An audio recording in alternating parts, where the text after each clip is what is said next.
welcome to European Pro League. We have our first female season up for you guys on the stream. I'm so happy about it. I'm so happy about it that the team made the decision to go for a female all tournament because, hey, we just need some more female tournaments, man. ESL Impact has been going, but we of course have our own now, and this is Group A. We only have 2 groups, so we're starting it off small, but pay attention because I have a feeling that we're going to build it out, because right now, Pigeons versus VP.Angels and Astralis, women's team versus the Permitta women's team. Permitta, one of the newer teams. Pigeons, also one of the newer teams, but in name only. These players have been around. And some legendary names from the female CS scene are definitely in here. Zaz, most notably, but Anna, Tori, 20, and Kat, one of the fan favorites. In this Pigeons team, of course, ex-Enigma Galaxy, what it was before. And then we have the VP.Angels, on average, a bit younger of a team, but as in both in age and in time played together. But I have seen some pretty good potential in these lasses to go ahead into this first tournament. I'm super excited. That's mostly it. I have costed, or not costed, but I've been involved with like the Traded FE League, which is also going on now. And well, it's been Pigeons that have been running rampant in those leagues. A 6-match win streak. Overpass will be picked by VP.Angels. We're gonna have Vertigo up on the Pigeons side, and then the decider will be Ancient. So, yeah, quite a decent setup. Overpass is a map that is played by the Pigeons, though, so that is something that Virtus.Pro couldn't really avoid. Anubis is one of the thoroughly avoided maps by both teams, actually. So here we go. Overpass is where we started, and it is going to be an exciting one. Yeah, I'm super excited. Here we are ready to go. Let's see what the CT setups will bring. Not a bunch of utils. So VP.Angels are going to go for the brawly setup. There's already a lot of aggression from the Pigeons down into connector. Anna and Kat are waiting for Mio here. As Zaz is there as well. So a triple con setup. Zaz is the one to find the double, and then Kat and Anna combine for the third. So that is already quite the quick pickup. As a 2v5, not even a lot of damage done. Pigeons looking to keep their flawless streak going. And there's a bit of 1v1. Ayaka, that's at least a very good find on the first. Amor and Ayaka could be able to, maybe we'll be able to do something here. As Ayaka keeps finding frags. If they give up too much here, still the bomb in control. Let's see if the Angels can shoot down some Pigeons. It's Kat with a setup, and we have Tori holding the rotate. So Crossfire should be strong enough, and with 30 seconds left, there is going to be a bit of time pressure now. Amor, she's sort of looking for it, for a way around. That smoke, that smoke's been pretty devastating for the attempt here from VP.Angels. And even if they find 2 frags here now, then still it's going to be quite difficult. Amor finding one, and now it's still the double fight. And Tori and Kat will convert. VP.Angels making the round a bit closer than expected beforehand. So 20 has an amazing camera. That is insanely high quality. That deserves to be said. So Pigeons, all business in the pistol round. No celebrations yet. So, you know, CT pistol, you're pretty much supposed to win it. And even, like, if you win it, it's okay. If you lose it, it's very bad. Because then the T-side can really start a bit of a snowball. We've seen it happen before. And if Cat already with the opening kill into the AGL of the Angels. And I like this. Anna going for the USP buy. So no weapons bought for her, which has become a bit more common of a strategy. I heard them talk about it at the major. I think it happened like 2 or 3 times in the major that players didn't buy anything. We see it quite often in EPL. It's the greediness from Tori. Does allow her to be taken down. The SMG still not picked up. And Akiyanora is quite surrounded. Anna even finding a kill with the USP. So they're setting themselves up for a very good CT streak.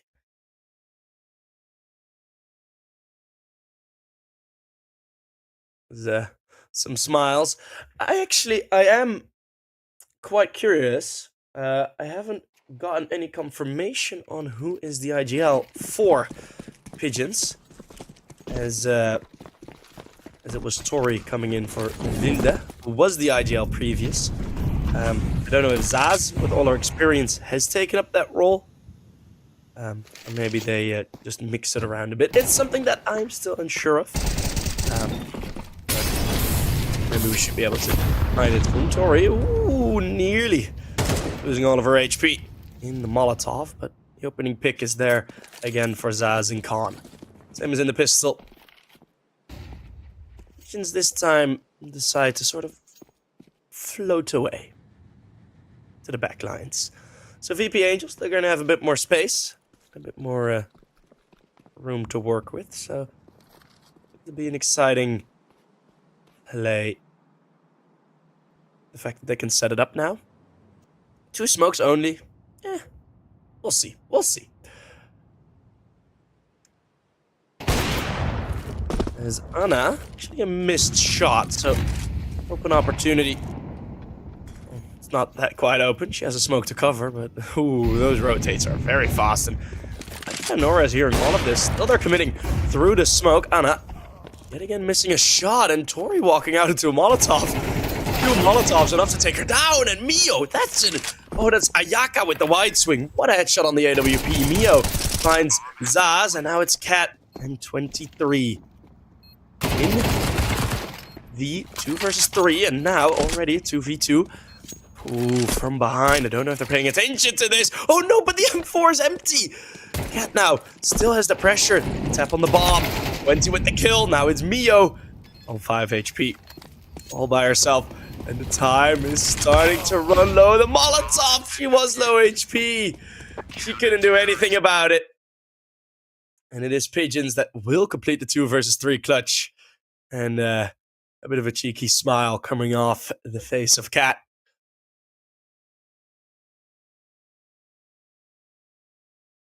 That's a nice trophy behind it. What trophy is that? I'm actually wondering. From what tournament? Couldn't read it, of course, from the long distance. But yeah, 2 HP. She's just gambling on it that the Molotov would be a bit shorter. There's flashbangs coming through. Ray is spearhead the first attempt towards the B-bomb site. Yep, dropping a smoke. Amora not letting go of that W button. It's Cat, a multi-kill here for her, but Akiyanora, sorry, mixed 2 names up there. 23 with a great push. You take back control over short, and that's a bit of a risk taken by the VP.Angels. Going full B, not covering the backlines. Margot with her first kill of the game. Onto Tori with the Mag 10. A 2v3, now the other way around. Anna hasn't yet warmed up that AWP, but the USP will do the work. It's Zaz with the final kill and the defuse. As it's still 4-0. VP.Angels, they're getting closer and closer to these rounds. Some slight coverage mistakes, but of course you want to get as many bodies over towards that bomb site as you can get. But yeah, very, very good push by the Pigeons.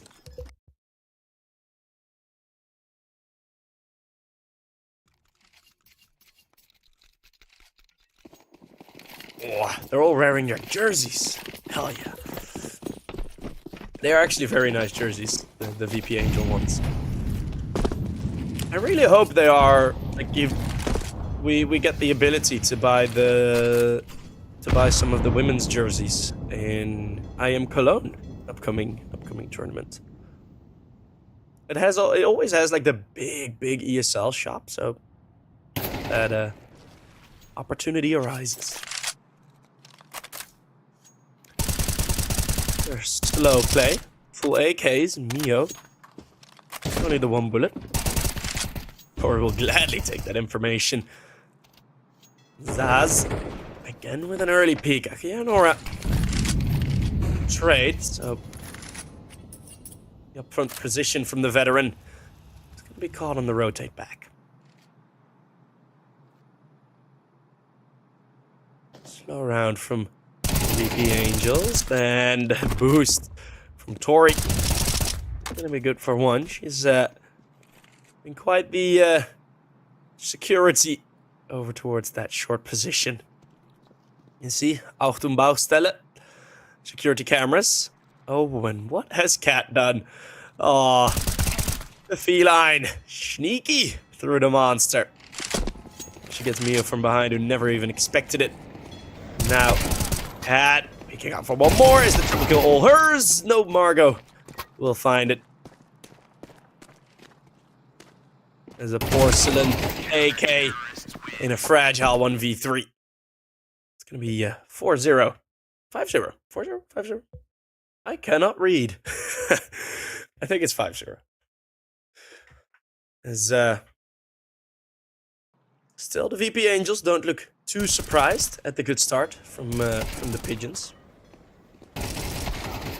As yeah, it is the 5-0, actually. Oh, one thing that I wanted to say, by the way, since we're in a half by here, women's CS is way better for a caster because the names are so much more beautiful. Like, the names are so much better than so many of the men's CS names. It's quite a massive difference. Something that I can dearly appreciate. God, again, it's gonna be up ahead. Margot just gets the edge, but Tech 9 has already gone in. It's 180 onto 23. That will give the dink. Margot an easy pickup to finish that one off. The 3v3, one rifle picked up, and Zaz it's just a P250 to the brain. Akianora also with a good frag. Is this gonna be the round that VP.Angels break the dam with? Zaz, low HP. Akianora as well. Mio still hasn't been able to pick up a rifle. Ooh, the wallbang. And holds on to it. We have seen her miss a couple with this AWP. As now, there's the jinx. Mio. In-game leader for the Angels. Will she be aware of this flank? Will the timing work out in her favor? No, it won't. Zaz coming from all the way behind, and yet again, it's a clutch going the way of the Pigeons. Getting closer to these rounds. You see VP.Angels trying some new some new options. They realized they did have quite a good B take in the earlier gun round. Retrying it with the force buy, as we have lost Ayaka. Maybe she just turned the lamp in her room off, or well, with how dark it is, she has turned the sun off, maybe.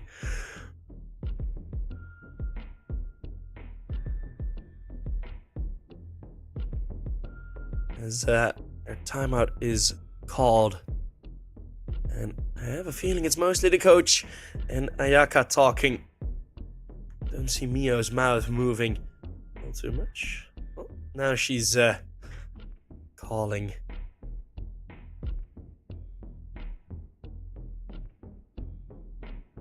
So let's see. They've been running into a couple walls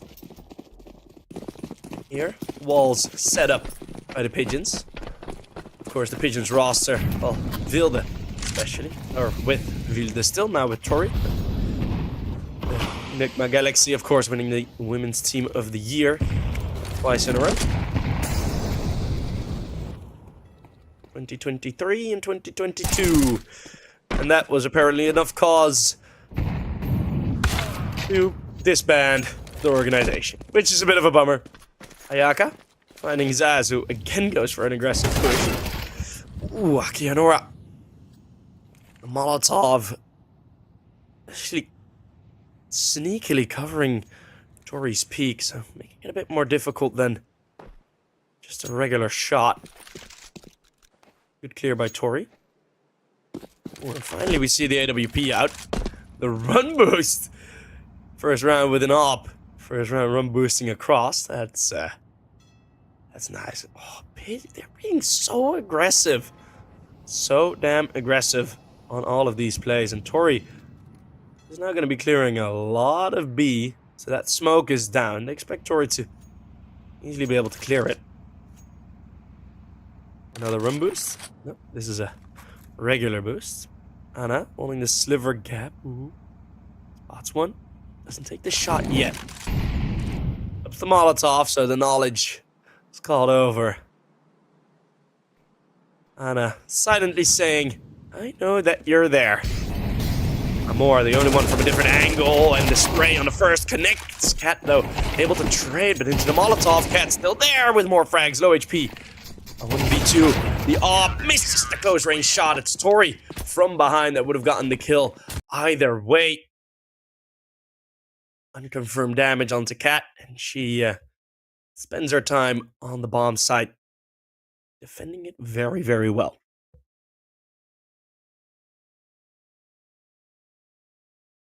And I also do really like that we get the cameras back up. We did for the EPL 1 men's season. I think last season was the first one we did it for. Doing it for the women's season as well, which I do really enjoy. Maybe we're gonna get some funny reactions.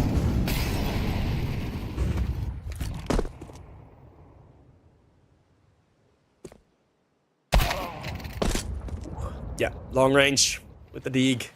It's gonna be difficult challenging the AWP of Anna, who has warmed up with it a bit. That is nice to see, at least. More falling away. But for quite a while, Pigeons, or at least this roster, has been up there with being the sort of new standard of the women's teams, right? They've been the Red Bull in F1.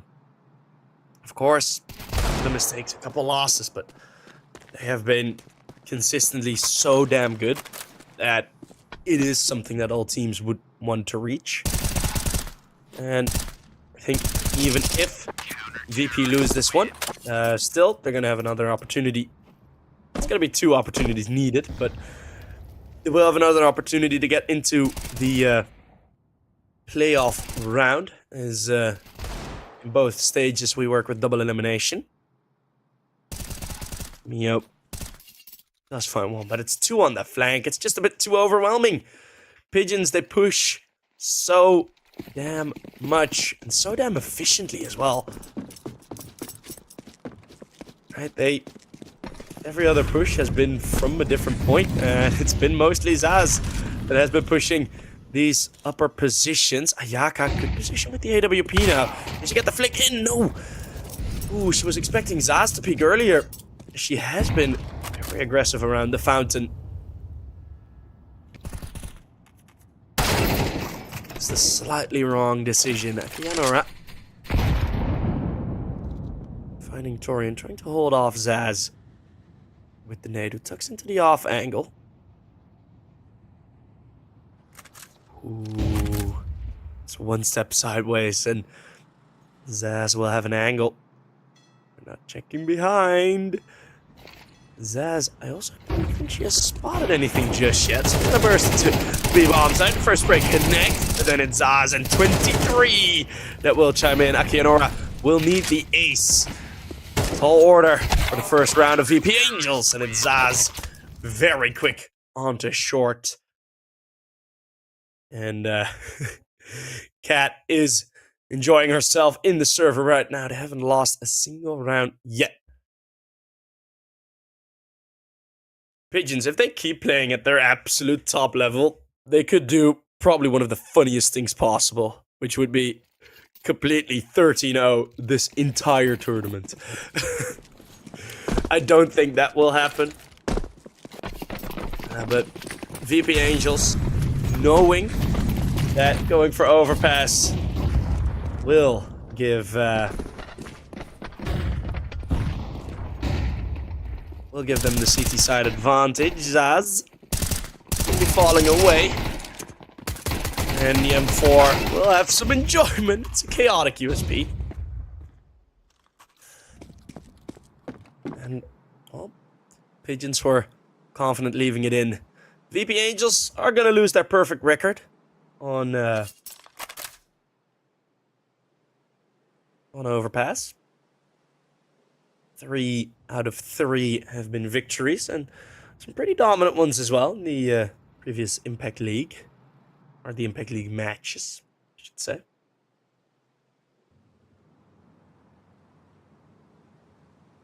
And the only loss Nigma had on this map was pretty much against 500, which is a very strong Bulgarian team in the men's CS. Big Equipa, we got them very close, so VP.Angels pitching a hard truth here that Pigeons are just so dominant all across the map.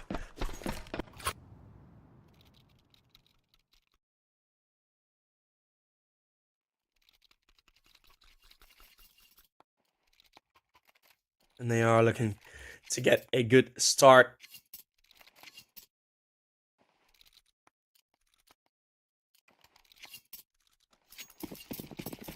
Pigeons also has been like one of the teams that, well, pretty much the only team that has really been invited to a men's tournament, to the Yala Compass. Against Sumpy, they played a very, very close game.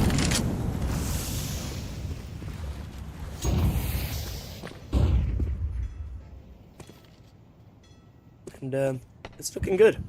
I think, ooh, Zaz, oh, she's just everywhere on her own across the top side of the map. Legit everywhere. Fountain, Con, every single different position, just she's covered it once at least. That's what you get when you've been playing in HLTV teams since 2013.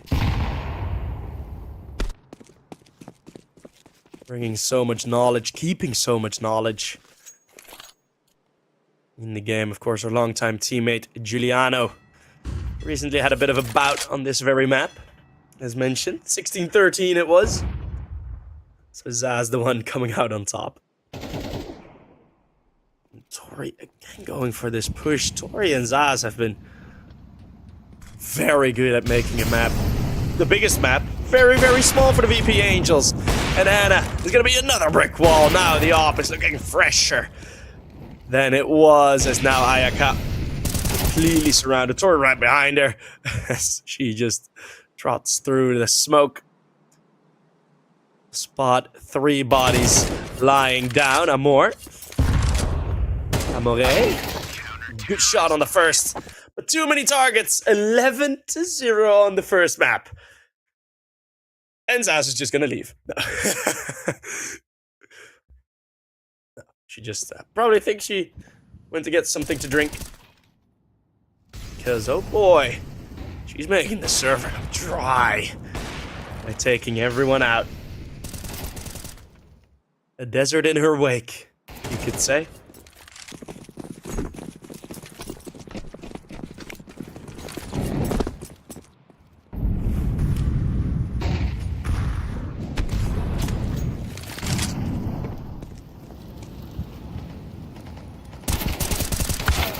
As again the push, and again, it's at least caught early. As VP.Angels, of course, one thing, well, it's, Kerrigan said it once, hey, even if you're gonna lose the map, at least win as many rounds as possible. It's now in the 4 versus 4. We have pushed 23. And Cat have been pushing B. Tori and Zaz have been pushing A every single time. Okay, Nora getting a good entry onto B. She definitely feels more comfortable on this end of the map than on A. But Anna's still there with the Molly and 23 again is gonna push with the Molly with the AWP, I should say. Now all the utils gone. Anna, oops, missing a shot. And Amore pushing in. Okay, Nora completely surrounded. Amore is gonna need 8 kills in total. And this Nana is aware of the flank, but not the exact position from where that flank would come in from. And now it's Amore that has to go for the push. It's player on pillar. Oh, both players on pillar. A double peek imminent. Drop down. Nearly gets the first on the spray, but it's Cat peeking out wide. 12-0. Flawless from the Pigeons thus far.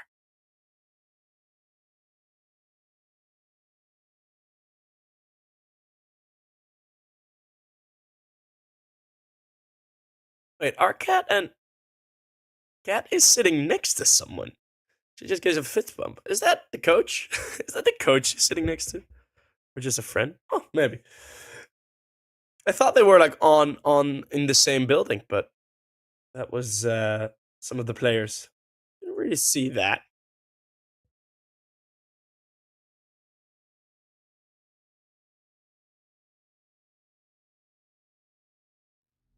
And this time out, I have a feeling Zaz just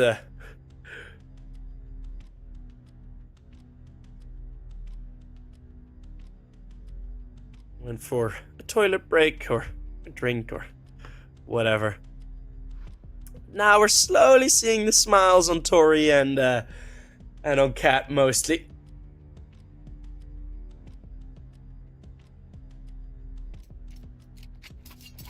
As the knives start flicking around again.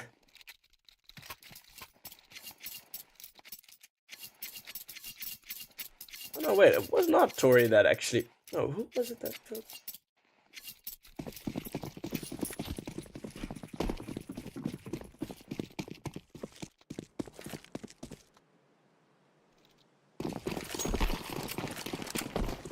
Oh, twist around. Amore with the doolies only getting 1. Well, that's Margot actually only getting 1. It's 4 pistols on the B-bomb side, but the Pigeons are gonna run straight through. They are gonna have no issues. Akianora in the 3v4 together with Ayaka and Mio. And Anna can't make it a very quick 1v4. That is not gonna happen. Ayaka will go down in the first. Zaz, of course, yes, the most experienced, but the newest to this team. I don't think VP.Angels had any difficulty with it. Oh, hold up.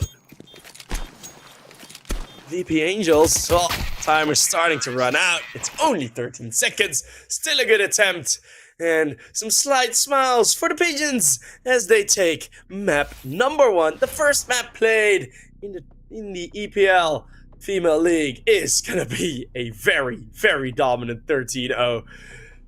Oh boy. Well, that's at least a warning shot to all other teams that, well, let us start on Overpass City side. You're gonna run into some trouble. Maybe VP.Angels, of course, with hindsight, would have been better off leaving it for the decider. If we're gonna get to that, decider will be decided in the upcoming map. It's gonna be Vertigo, a 100% win rate for, well, not 100, but a very good win rate for Pigeons on that map. VP.Angels played it twice, won it once, lost it once. Maybe if they get a good start on the CT side, there will be something to play for, and mostly I'm hoping that they win some rounds, but that should be good. So we're gonna head off for a quick break. The lasses are gonna head off for a quick break as well. We're gonna see each other when map number 2 kicks off. So yes, see you guys there. Don't go anywhere. Grab some drinks, some food, and be back when map 2 starts. See you there.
Welcome back, everyone.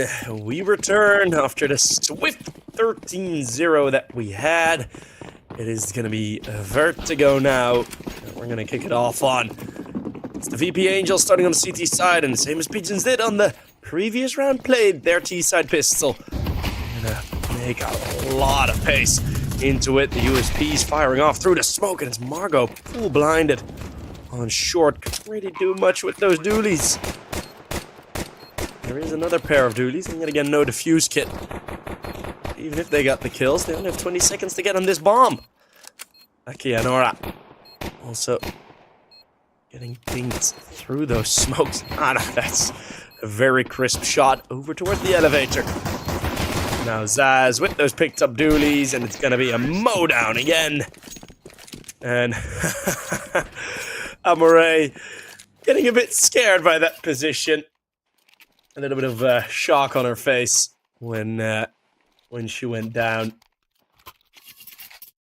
We have a very good map for the Pigeons, although they are vulnerable on Vertigo. Against NIP Impact, against Ens Athena.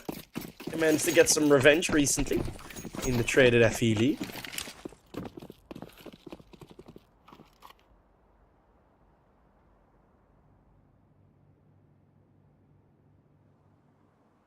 It's going to be the full eco commencing. I actually watched the game against Sprout that Nigma had. It's quite a rough one against Sprout, who I still think have quite a solid team. Had a bit of a tough time coping with the difficulty of losing Wonderful, but Wonderful now has a major, so I don't think he cares all too much about that. Ayaka somehow still alive behind those boards, even with all the sprays coming through, and Ayaka only gets 2 kills with the USP, nearly a third onto Cat as well, so some good damage done.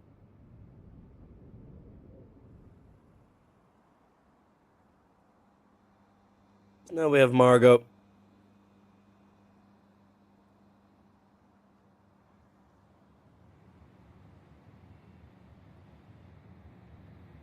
On her own. Maybe if Cat is the first one to peek out, she will be able to get a kill. That is going to be... Oh, that's a crisp headshot. Then Anna will be able to follow up. Still 3 kills on the CT side. It's at least...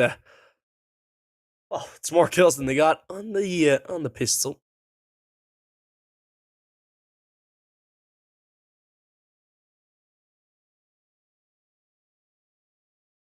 As by now, all their names are cost.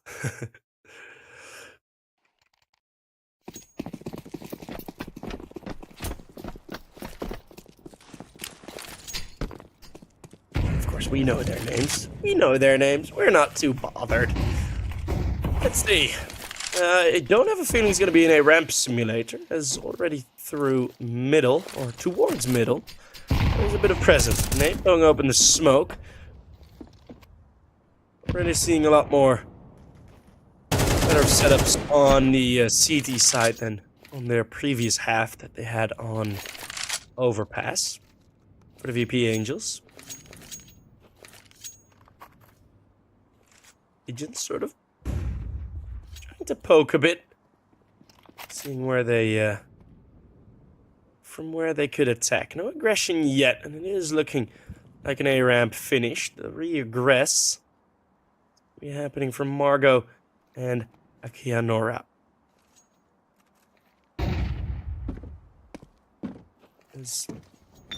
Wait, Pigeons? Okay. Actually rotating away, so... aggression on the ramp actually did help confirm that, yeah, there's not really much presence on ramp. Through middle, sneakily through middle they go. Let's see, Ayaka finding the first. Pigeons are sort of realizing, oh, they have the read on us. Rotates, not possible anymore as the bomb gets dropped. Mio, Margot, and Amore finding those frags, leaving Anna all alone in middle. Her AWP, that's a crisp shot, but with 15 seconds left. This has got to be one of the more ridiculous clutches I would have ever seen. So she decides to just go for the save. Saving the AWP, doesn't want to give that over to the CT side just yet, as they cannot afford one. But it's VP.Angels on the board here in EPL Season 1 for the females.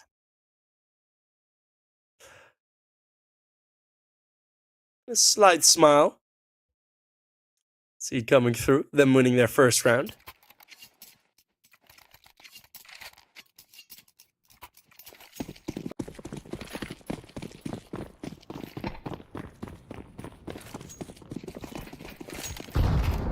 To make the start of this map a bit closer.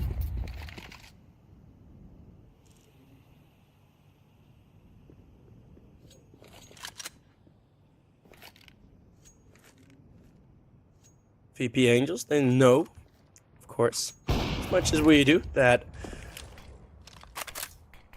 Pigeons are somewhat vulnerable on this map. And I'm already for a bit more of an aggressive setup on B. So it is the force buy around the op. Let's see if Anna can either get some openers or some closers with the big green. Margot. They go for a boost. Everything's kept silent, so no information given up. How the util comes in. Not much movement. Anna, oh goodness, that is straight down, clipping the edge of the box. I thought that was through the short wall, but here's the opener with the AWP. The SMG of Ayaka only finding one, and then Cat with an eagle trades. So it is one woman advantage here in this retake defense. Amare hearing the steps over towards short, trying to look through the tarp, see if she can spot someone, but Anna revealing herself, and Amare making a single step in the process. That's the FAMAS finding the kill, and stereo frags to finish off the round. So it's the force buy around the op that will give the Pigeons round number 3 on the board. And it's these types of rounds where the Pigeons really are showing their advantage and are showing their skill, mostly. Because in a lot of these opening setups that the VP.Angels have put in, I mean, the setups are good, right? Even on the T side, they had some good decisions, some good side takes, but everything ending up in sort of those 2v2, 2v3 situations leaves space for the, well, highly experienced, more experienced Pigeons team. They can just have a bit more control. And in rounds like this, of course, you don't expect much opposition. Oof, Ayaka nearly flung off the building. Maybe the Deagle of Mio can find either 1 or 2 kills. That nade, so much damage. No, but we see that in the men's leagues as well, of course, you know, with certain teams, and like when you play against teams that are better, are considered. Oh no, Mio getting saved by Tori, who denied the knife kill, and you can see them having some fun now. 20 cracking a bit of a smile at Anna's attempt at the knife kill. But what I was saying, right? We see it often in teams where there is from the start a bit of a discrepancy in terms of the skill of the teams, the form of the teams mostly as well. And then you get into you are getting some of those rounds, or like you are getting good starts to the round. In the 2v2, you are never at the advantage. Amare catches Cat sneaking down, so the aggression paying off. Tori also spotted Amare. Great play on her own, all on her own on the B bomb side, and she has already gained 2 kills. 20 peeking out on the reload. Ooh. I'm alright. Saw the disappointment on their camera. As Zaz will be found by Margot. And with the full guns out of 4v2. This will be too much to grasp unless the IGL,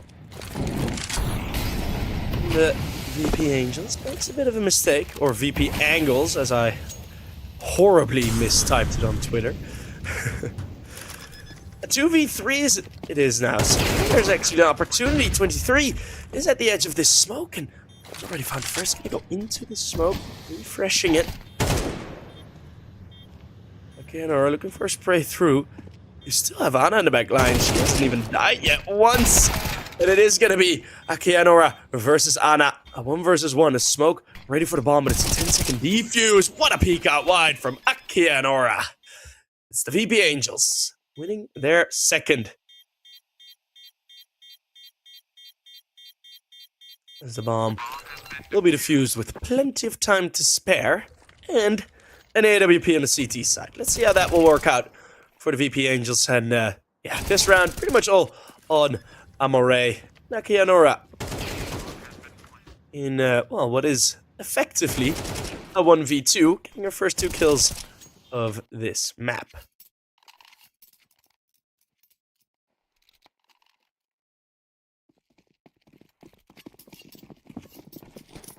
Still, the money is there for the Pigeons. No breathing room yet for the VP.Angels.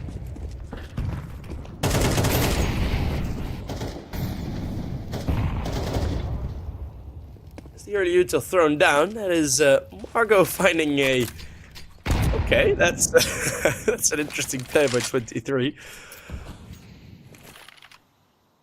Pigeons are still rocking on a lot of the confidence in these rounds. You see it in the way they're peaking, and the fact is, they are getting results because of their sort of confidence plays, right?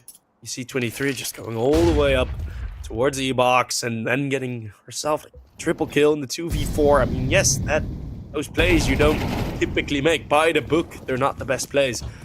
So VP.Angels need to be able to stop those, and then they shall be alright, but it's Zaz with the peek out wide. The util still lacking no money to be built up. Yeah, you win a round, but...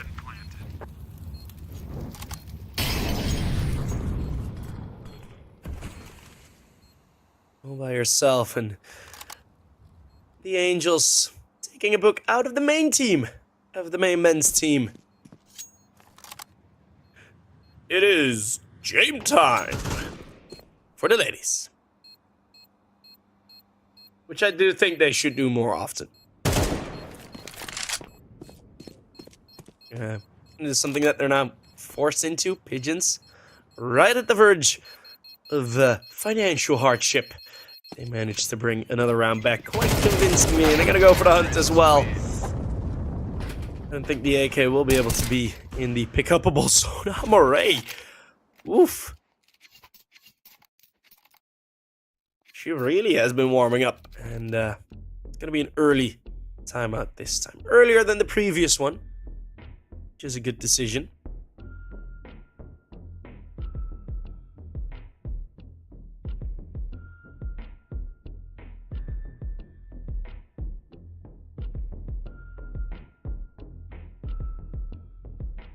Maybe this will be the solution. They save 2 weapons. Still a bit difficult spot with the money.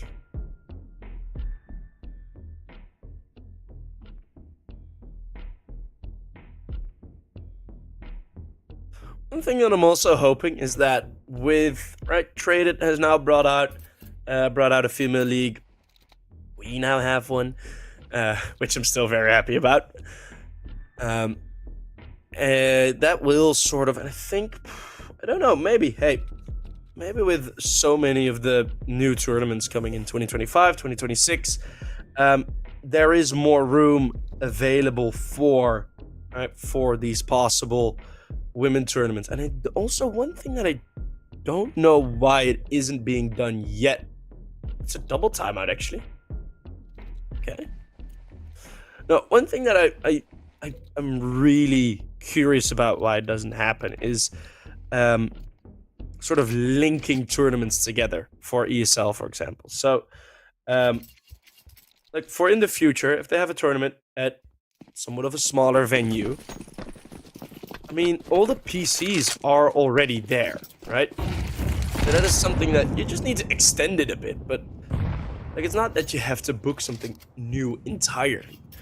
So I'm hoping to see, with all the new tournaments coming up, that there will be a bit more of a collaboration of the men's and the women's tournaments. As Amore and Cat looking for early aggression on B. That's the rifle only bringing in 1 kill. As a result, Mark. Wow, Zaz, what a find. She was looking for it in rounds like this, of course. It is a bit more often that you see those boosts.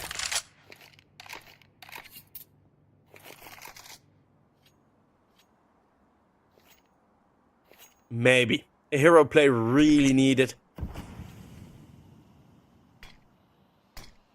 We haven't seen the new smoke used yet. One that bounces on top of headshot. Also, VP.Angels haven't really... Oh, hey, that... Never mind. Okay, well, we haven't seen the new smoke yet. Proceeds to throw it the second after I say it.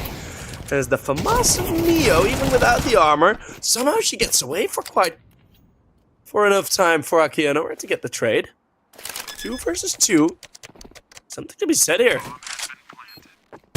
Low HP, still has the op though. On the bomb side, it's a missed shot from Anna, but 23. She's holding on. Another missed shot. Yet again, 23. She's really feeling it here. She didn't have that much to do, to be fair, on Overpass, but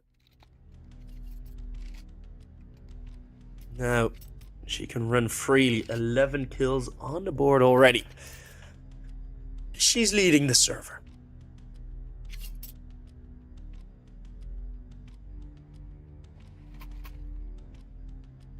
And what is also good to see is that not really any of the VP players are lacking, right? It's not that it's just one player that just isn't able to get any kills or something like that. It's good to see that even with these teams playing, it is mostly the team game that Pigeons do have the advantage in.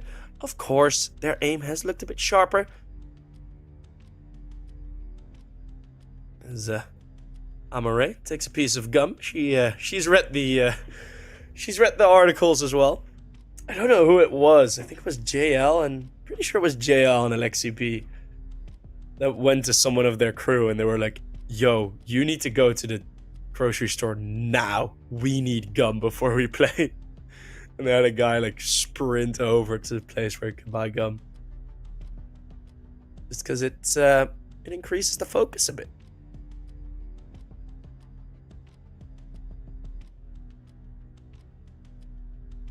Hopefully this tech pause won't take too long. Maybe it would be a good time for these VP.Angels to sort of regroup themselves, regather.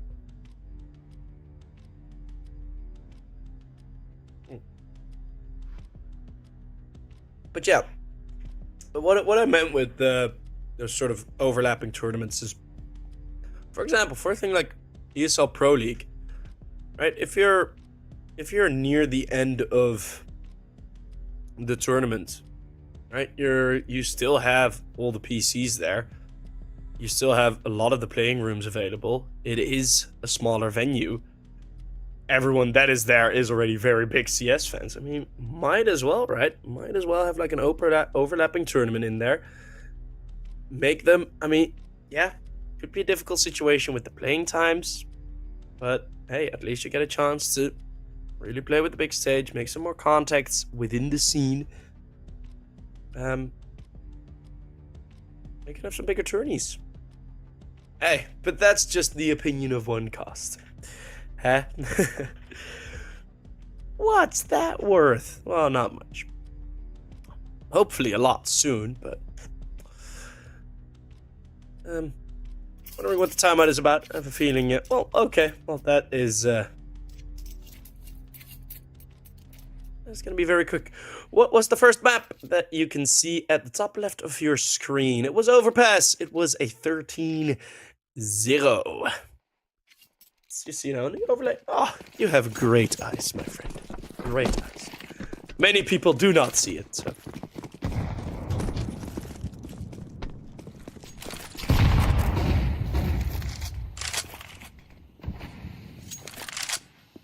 Even when it's on the overlay, so many viewers are just like, oh, what was map 1? What's the third map? Ooh.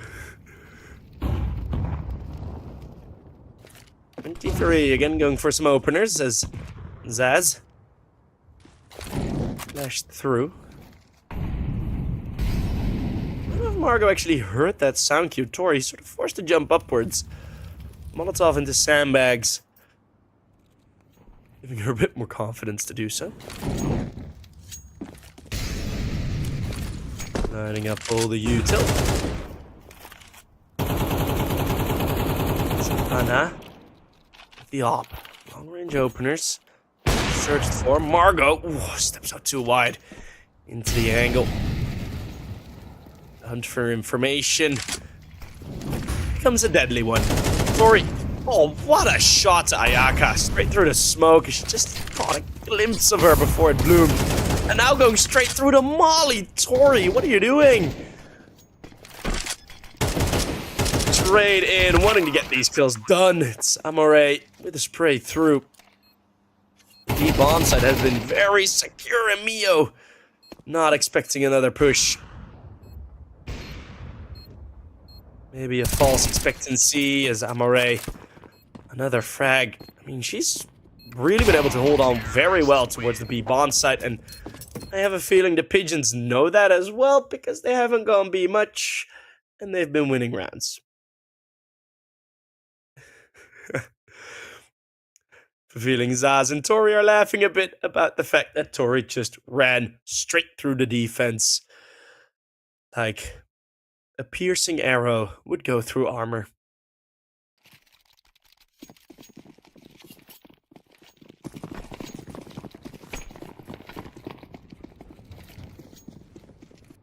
And it's another half bite. Just these sort of difficult situations. It's something that I've been talking about for a very long time. The CT economy on the... Oh, wait, hold on. Tori, come on! That's a lovely triple. Can she get the ace? No, it's Mio. That will prevent it, but she's smiling. She know what she did. She know what she did.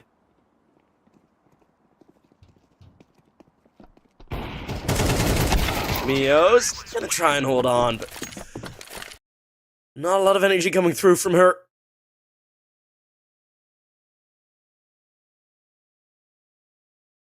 And we will have the 2-8 score. And I was talking about something and I completely forgot. My brain needs help. Sometimes. Oh, yeah. The economy on Vertigo. CT side economy on Vertigo is terrible to hold on to. Like, yeah, CT economy now is difficult. Anyway, it's the team kill. Oh, it's the team kill.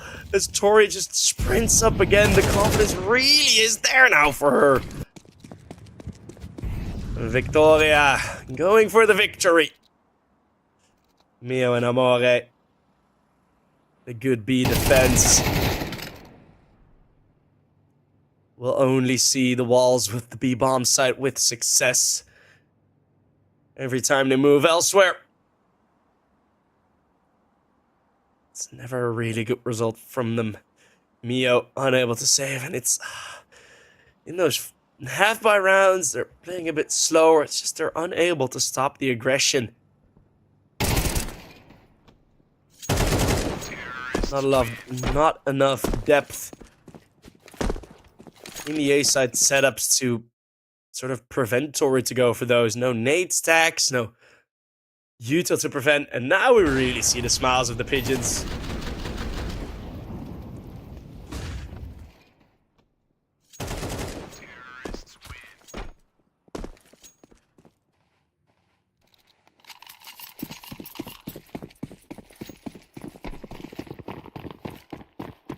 4 players over towards A. Faith in Amore. Amore.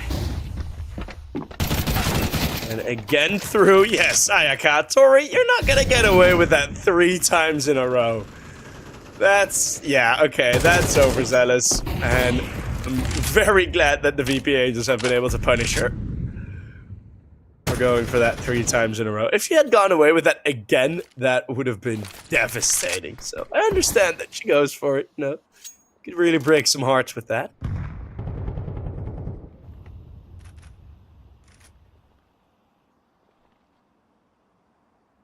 Is the VP.Angels expecting the rotates to come through some flanks? Fearful of a play other than the A ramp.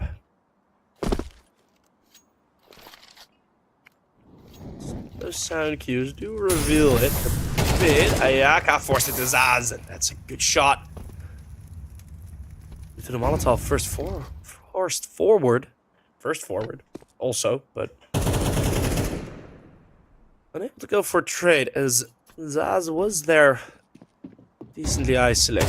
Another flash in, the timing from 23. Yet she has just gotten a lot of these timings as soon as a round slows down and you want someone to get entry frags. 23 has been your gal. She's been absolutely amazing at that. Tori for the fast-paced, 23 for the slow-paced entries. It's working out lovely for them. Cat is gonna find Mio again. Margot with the trade as she goes through the smoke simultaneous. But once more, Amore in the 1v2, and that's the half done. It's only the 2 rounds that have been picked up.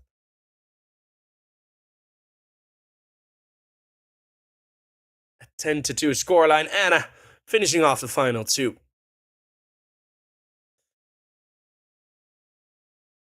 Is the Pigeons team... Is the Pigeons team actually playing in ESCA? I am unsure. Because I know Astralis Female have been playing in ESCA quite a bit.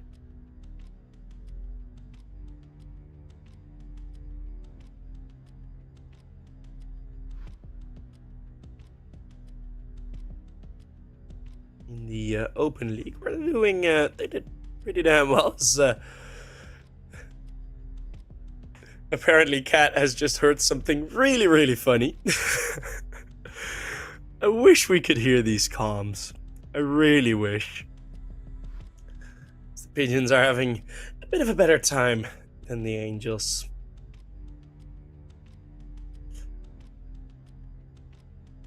So, feathers. Yes, both have them. But it's the Pigeons that will fly better through this air.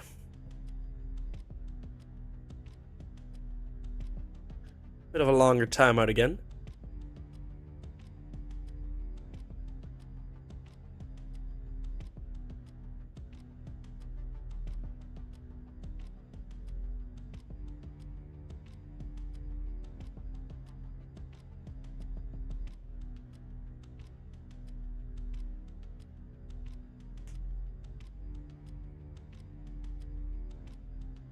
As I don't really know what's going on. Oh, Anna's returning. Long halftime breaks. Yeah. Long halftime breaks are my favorite.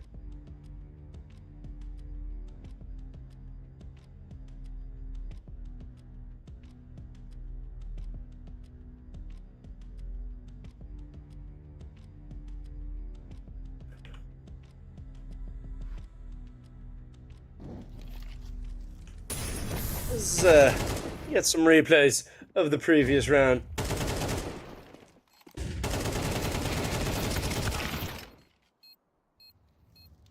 Anna with a nice triple kill in the previous. So, halftime break's gone. Maybe it was just a pee break. Who knows? I'm drinking Monster Energy as well, so I might need some pee breaks once in a while. The Pigeons looking to start off this tournament good as well. Currently in the FE League, they're at the top, and they're looking to double that top position. It's going to be 3v4 Pigeons. Again, a good start to the pistol. Mio. If she drops silently here, there's a good opportunity, but Cat, oh, she's gonna get in. Amore. Oh, found by Cat. That's a quick flick.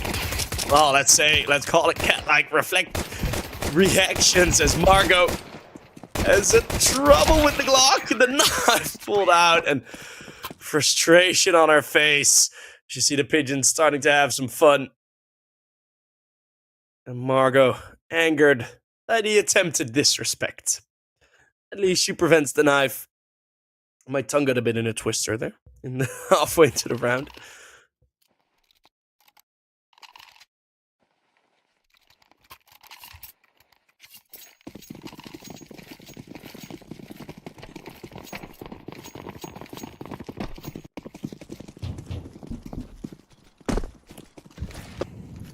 Is Ayaka with the hero AK. This is Illusion. It's gonna be another forceful push down ramp.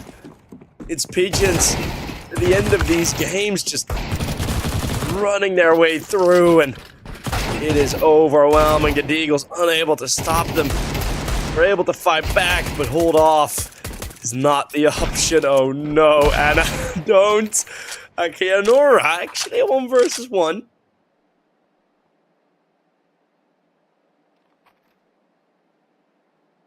As all of a sudden, all ears deafen. It's very quiet in this 1 versus 1. Akeanora. They can't get away in time, but the off angle, Cat is gonna walk right into it. And that may be a bit of a nice pat on the back, a nice grain of hope for the VP.Angels. We saw Margot crack a bit of a smile. So it's good that they're back feeling a bit better again.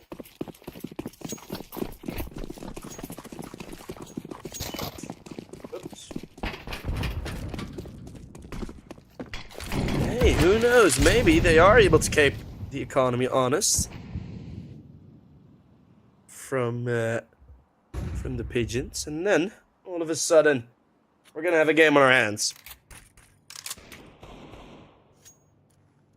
Gonna be a lot needed for it, but just maybe the opportunity arises. Amore, 3 entries into the B bomb site. Eagle spotted on the first, and it's the 5-7 of 23 to get that kill.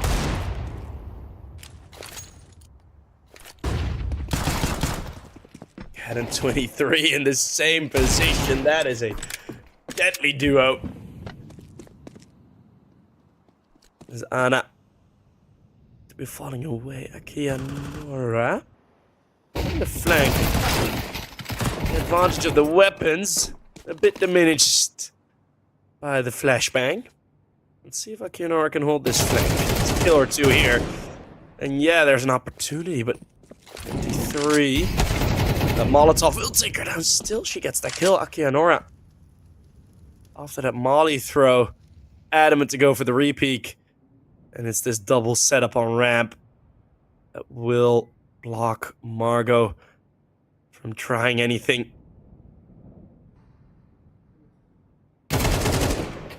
Okay, Zaz. Getting a bit curious, but the loud footsteps needed, necessary.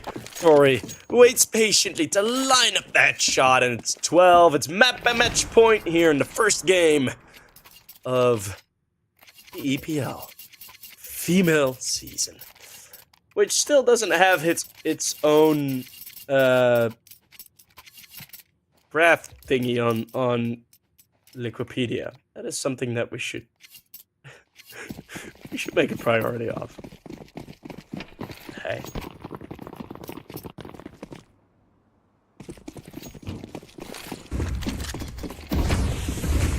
There's Ori is going to be holding him off at the top of ramp. The spray, well, both kills taken by Anna. Now Anna's on her own, and she will get 2 more. Will we finish it off with an ace of Anna? Mio is all the way in middle. And I think she knows just as well as we do that this game is over. It's the Pigeons that will take a very, very dominant victory against the VP.Angels. And they close it out like it's all business. So the Pigeons will continue their good and strong run that they've been having. I mean, since the Yellow Compass haven't lost an HLTV game yet. They have lost some maps, yeah, but no games. They just look so strong, right? The confidence is there for them, and they have like the sort of backbone of what a CS team should have, what a good working, good oiled machine CS team should have. They have that. You can see that in the confidence that they can have going for those plays. VP.Angels, I like that they weren't going for the definition of insanity, you know, not trying the same thing over and over again. They did get unlucky a couple times. A lot of the clutches did not go their way. I still do think there is potential because we are going to be looking at one of their possible opponents. It is going to be Astralis W team versus the Permitta W team, as that is going to be the next matchup in Group A. Pigeons have made a statement. Let's see if Astralis or Permitta will face them in the upper bracket game. Nearly did that perfect. In the upper bracket game of Group A. So we're going to head off for a quick break yet again. And let's see who else will go for promotion or elimination in Group A. See you guys there.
Welcome back, everyone. We are now with the second match of Group A here in the first season of the female league of EPL. And the first map that we had, that was mostly the reason of quite the long break that we had, because Pigeons, of course, ex-Nigma Galaxy, for those not in the know, absolutely destroyed the VP.Angels. And they were doing it with smiles on their faces. They were enjoying their time, and now it's going to be Astralis women's team. And that we have right here some familiar names, of course. Some lasses that have been in the scene for quite some while. For example, Aurora and Anya. On the other end, Ismo and Marie, two of the younger female players that are currently in the sort of overarching female circuit. This is also exciting because we have a new female team. Permitta deciding to go for a female team, signing these 5 players: Tinka, Gaba, MEB, Mrs. Fire, and Avila. So that is going to be their lineup, and let's see what maps we will have this bout on. It's going to be Nuke for Permitta. Of course, very little information from this team available. Of course, we don't know exactly which maps they practice often, but, well, I don't think they practice Overpass, as that's the instant ban. So we're going to go for Nuke first. Vertigo will be up next, and then, if we need it, Anubis. So, yeah, there you have your veto, as someone was spamming it in chat. Curious to see what the veto would be. I'm pretty interested, actually, because especially Permitta is quite the unknown sort of factor in this team, or in this tournament, right? We have a lot of teams that have already done a lot of the ESL Impact season in Group B, where we tomorrow will be able to see NIP Impact and the Navi Javelins play, 2 teams that are definitely contesting that top spot. So yeah, it's going to be super exciting. Looking really forward to seeing what Astralis women's team will bring to the table here, as they have a bit more experience than Permitta. Permitta has played exactly 0 maps on HLTV thus far. As Marion and Josephine, those are 2 very quick frags on the outside. It's Tinka with 1 opening, 1 kill in return, and a bit of a tap to the back of the head of her teammate. Amy looking to go down, actively talking as she does so. Let's see, they're going to go towards the top bomb side. They heard the rotates going down. Permitta actually have a very good strat here. MEB. Oh, this is so good, but he misses the shots on Aurora. Tinka will finish that one off, though, so still the one player difference, as Josephine trades Amy B. She missed a couple shots earlier on in the game, but now Josephine, she only needs to hit the 1. She's going for the headshots. I don't think the damage is confirmed. Maybe her teammate is calling it over, and Tinka definitely has. It's Permitta in a 3 versus 5 to start it off. Is where they're going to get the run in for the first round. Well, Permitta W as a new team, that is quite the start. The first round in an official you play, instantly get the win. Not bad at all. It's probably a lot better than that most first HLTV games have gone for a great many teams.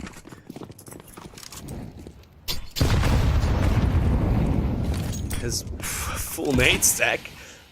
That's the only investment made, and Amy B nearly falling victim to it. The Astralis women's team had a bit of a tough run in the ESL Impact matches that we had a couple of weeks ago before the major. As Tinka gets the first, as the Galils are a bit too powerful. Maybe there's something to find here, but Tinka just lines them up. The bomb's gonna plant deep down to the top bomb site. And yeah, there we go. So that is 2-0. Clean conversion, keeping everyone alive. That's gonna be good for the economy.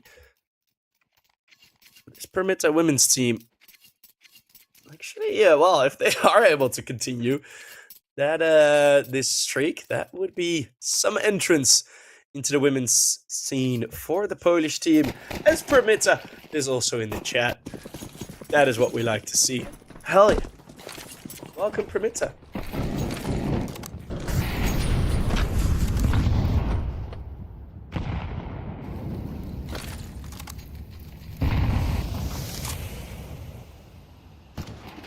It's good that there are like more teams entering. I hope more organizations will follow in Permitta's footsteps.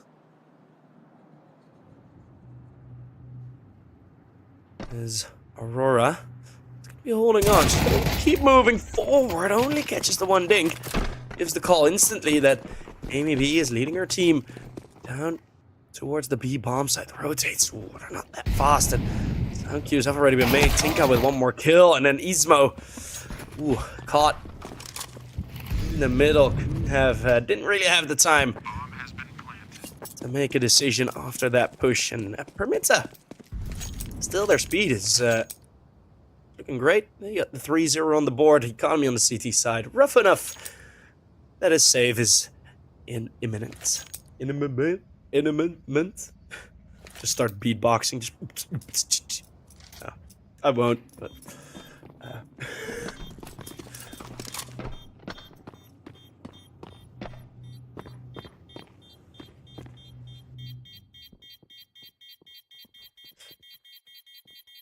As the Astralis women's team, of course, they did have a victory against the Forze ladies. Forze, who actually, with their men's team, they're making a lot of different changes. And they did manage to push NIP Impact all the way deep. They had a rough loss against the Guild FE, but then on Anubis it was close again. So it's been a bit up and down. It's been a lot of losses for the Astralis women's team, yeah, but all in all, they are still showing up in the server. So this is already a good measurement for Permitta to see what they can do with this Mary. Pushing out. That flashbang's great. Setups. Doesn't spot anyone. Permitta tucking in nicely. And like this push. Push in. Ismo moves out wide to let Molotov fly from her teammates. But now Mary and Anya's positions have been found, and Mary was really expecting the wrap to go the other way. She knew that someone had gone down the vent. She was aiming for that as the 5-7 is able to gain one kill. Spray through. Aurora just not able to get it, and the deagle of Josephine goes a bit left and right and left as well. So it's good to see some newer faces, because a lot of these players on the Permitta team, of course, Tinka, Pavala, and Gaba, they did play in teams earlier. I think it was Nemesis, Spirit FE, MVP for a short stint as well. Spirit FE for a very short stint. That didn't really get off the ground. And about a year in the Entropic Queens for Pavla. I keep saying Pavala, it's Pavla.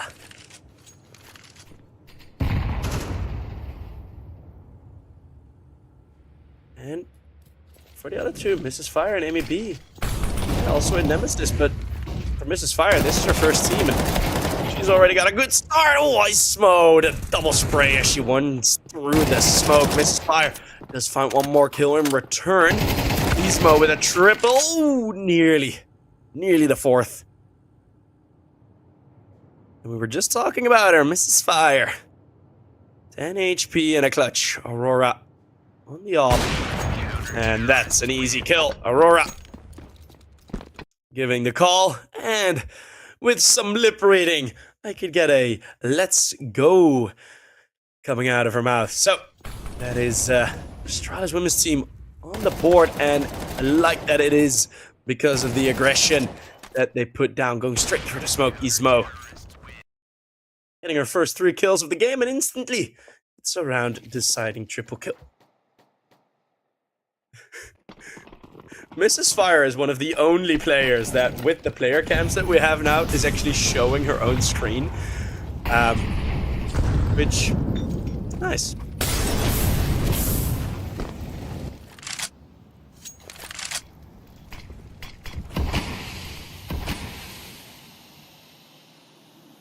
There's B. Ooh. Not spotted. Oh, Aurora misses her opportunity. The information is there, so keep it a very tight defense. Astralis women's team have Mary out. Let's take down MEB, as that information did come through.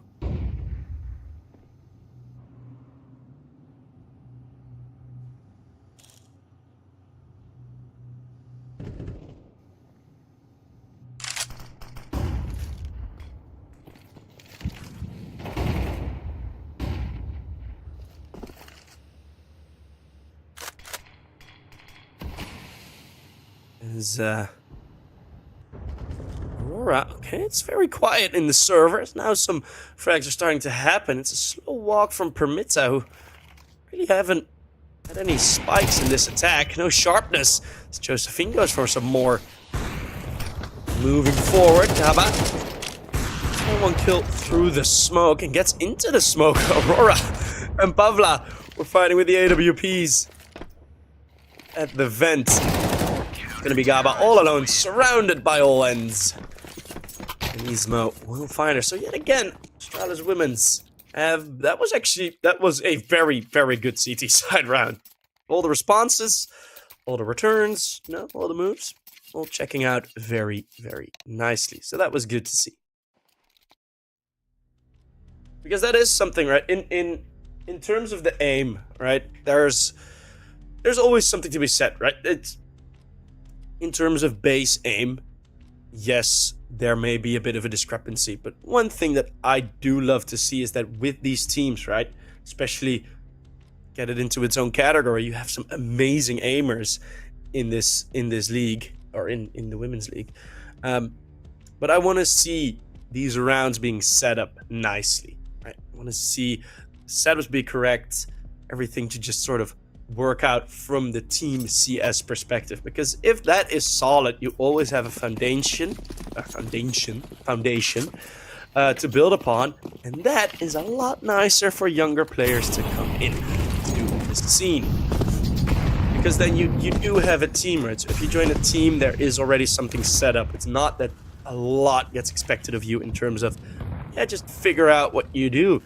Because if you put Ismo in positions like this, she's gonna get multi-kills.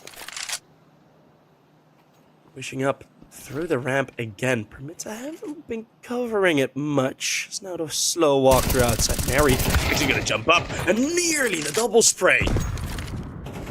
She just spot Mrs. Fire halfway into it. Ismo on 12 HP retreats after keeping the one-player advantage up. Long range has been damaged a bit, so we have Permitta with a full rotate around towards Hell. Josephine is gonna damage in the flashbangs. Perfect from Anya. She will be the one to find the kill.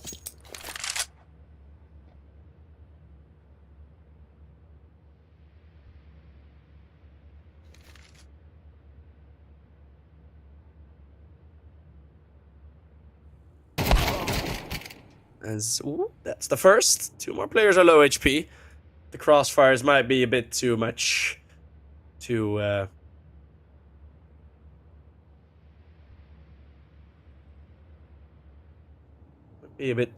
fight. And there it is. Ismo will cut off that shot. And it's Astralis women's that will get the game nearly tied up. 3-4. The current score as Josephine has a big old stretch to get herself ready for the next round.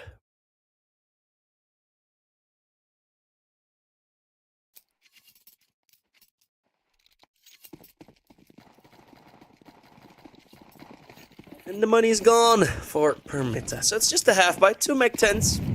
9. Maybe they can abuse the base towards the top bomb site. They're already in, and that's the first kill. Anya Marie still alive. Anya, lovely spray, lovely moves back and forth. as that is a triple kill to hold off the push. Anya left on a single point of HP. And I don't think she'd care much. That was very well played. After the first kill, just instant retreat. Let Mary go through the smoke to get herself a kill as well.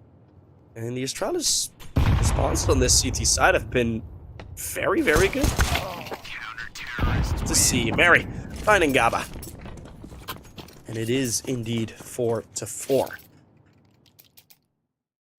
So, yeah, well, we already have a bit of a closer game than we had on the first. That's always nice.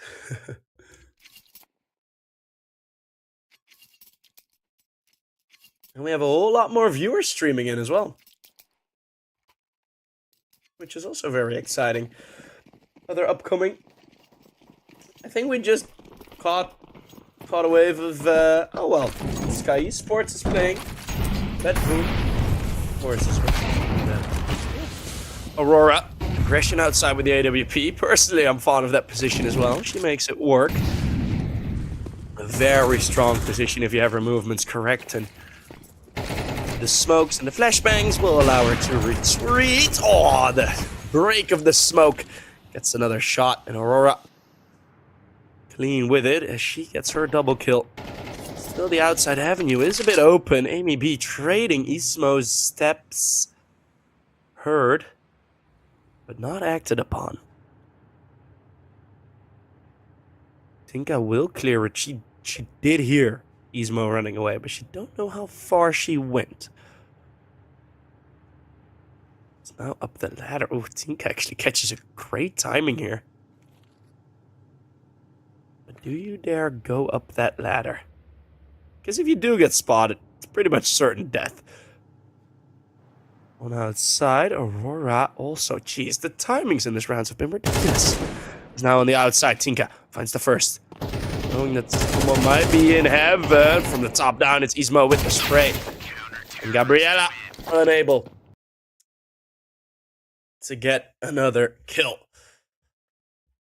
As Aurora keeps being loud, keeps forcing her team forward, further on into the lead.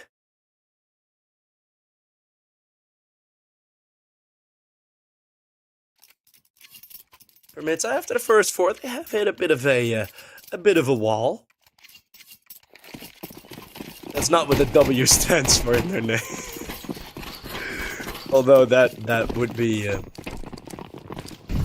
cool nickname. If Astralis' CT sides keep being this good, you can become the Astralis wall.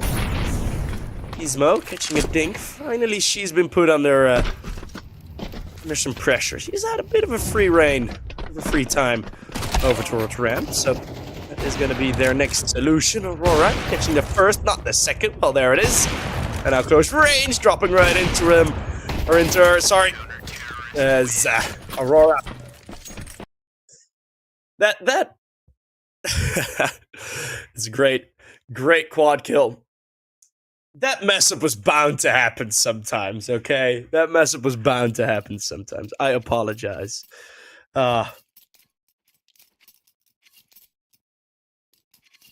been trying to avoid it, but this is, well, not the first time. I think it's the third map of, or third game of Women's CS that I have the opportunity to cast. So yeah, 1.5 years of saying he and him has to sort of get out of my system. But, hey.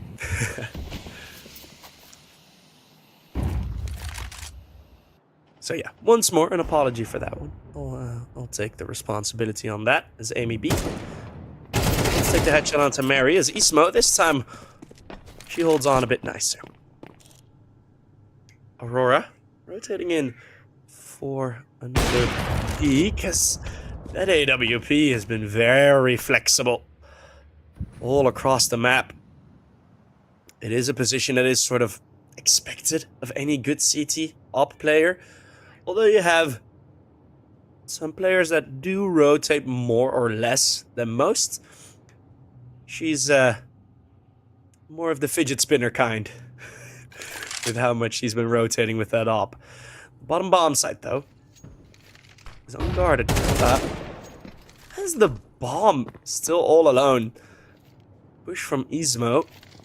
This time unsupported, but Gaba has to be quick. There's no support. Flanks coming in. Josephine doesn't catch the timing. And now the B bomb side. Oh, that window. Closing right in Josephine's face. She can only watch. As the bomb gets planted. Permitta. A good round to answer after 6 unanswered. Double setup in radio. Control, you may call it, as Aurora. One upshot through the smoke does not connect. CTs, they're closing in. Anya, the only one with a kill. Gaba then gets found. It's a 1 versus 1. Anya, can she do it? Fighting Amy B as she hides in the smoke. A tap on the bomb, and that play from Amy B is absolutely great. As she gets the final headshot, completes the 3K. As she's flung to the wall by a successful bomb explosion. So a great round by Permitta. They finally are able to respond. They get quite some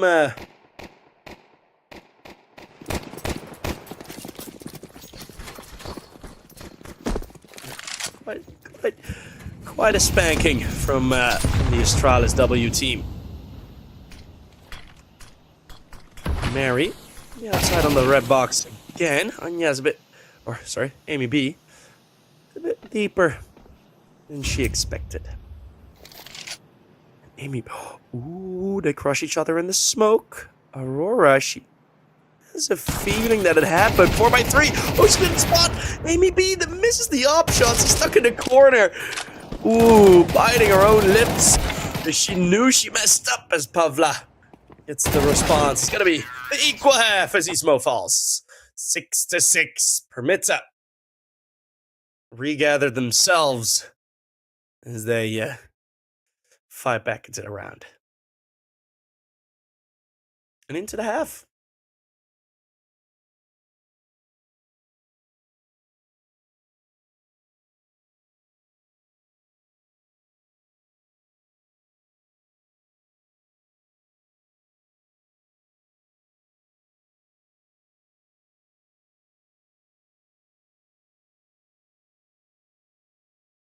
Permitta probably need to get a good start. Really a good start towards the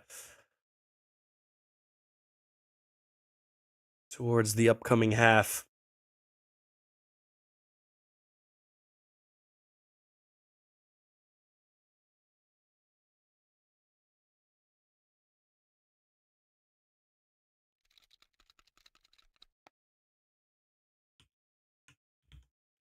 Let's see, it's all gonna start, of course, with the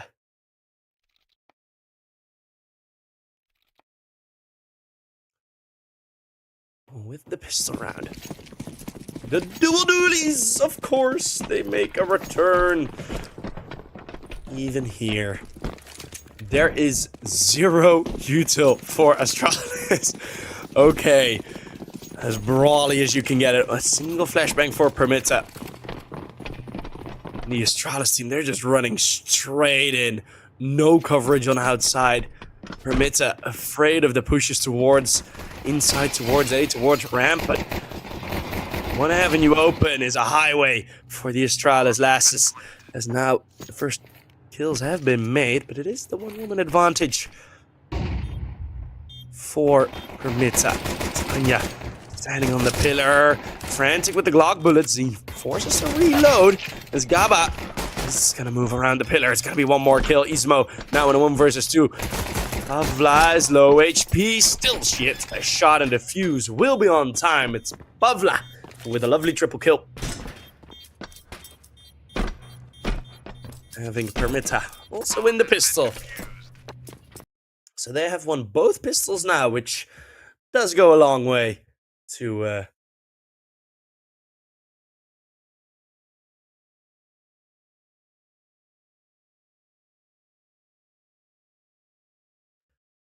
help them in their quest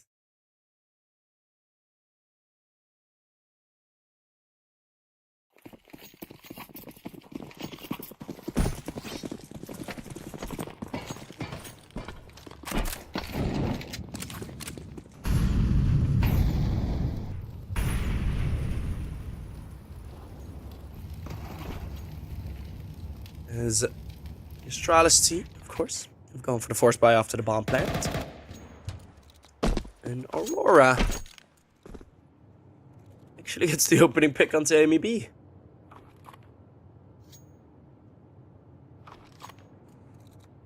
That's a good start. Astralis, they're not gonna rush this. Not as much as the pistol round. Oh, it's easy to not rush as much as the pistol round, to be fair.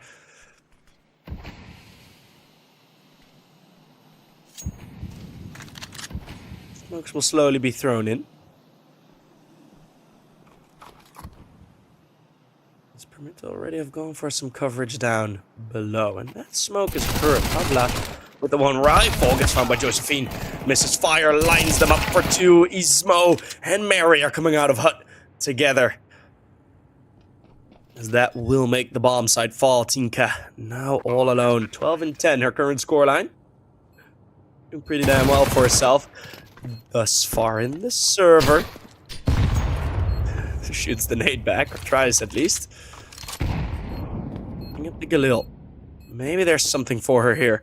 There is a smoke, there is a flashbang, but the bomb's planted straight for Minnie as Mary gets herself a double. To complete their response. The force buy, it works. And it gives them their 7th. Still equal. But, well, yeah, I say still equal, but the money is going to be pretty deep in the bin for the Permitta team. So maybe a half buy. Tinka, of course, to get 2 kills with the SMG. There we go. Oh, well, the full force as a response. We're going to see a battle of force buys. Maybe. I'd like to see it. I always do. I'm a bit biased. Anya. Holding the flank.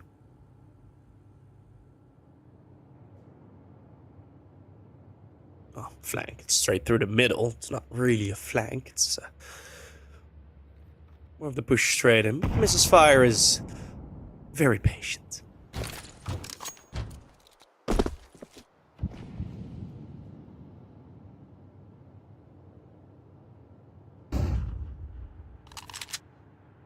Very slow round setup. Not much happening. Although, the cogs of the Astralis team are starting to move a bit. With them surrounding the A bomb site, the Utah getting lined up. Wondering how fast this run-in is going to be. It's going to be quite fast, but Mrs. Fires there again with a double kill. Amy B, though. And, oh, even with a deagle shot through the smoke. But Mrs. Fire with a 3rd, putting Aurora in the 1 versus 3.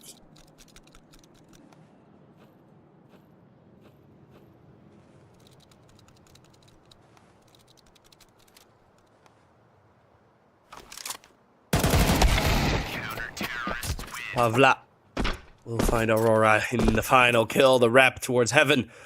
Predicted. Permitta will respond yet again with the force buy. And once more, it's Mrs. Fire with a multi-kill that gets them in a great advantage.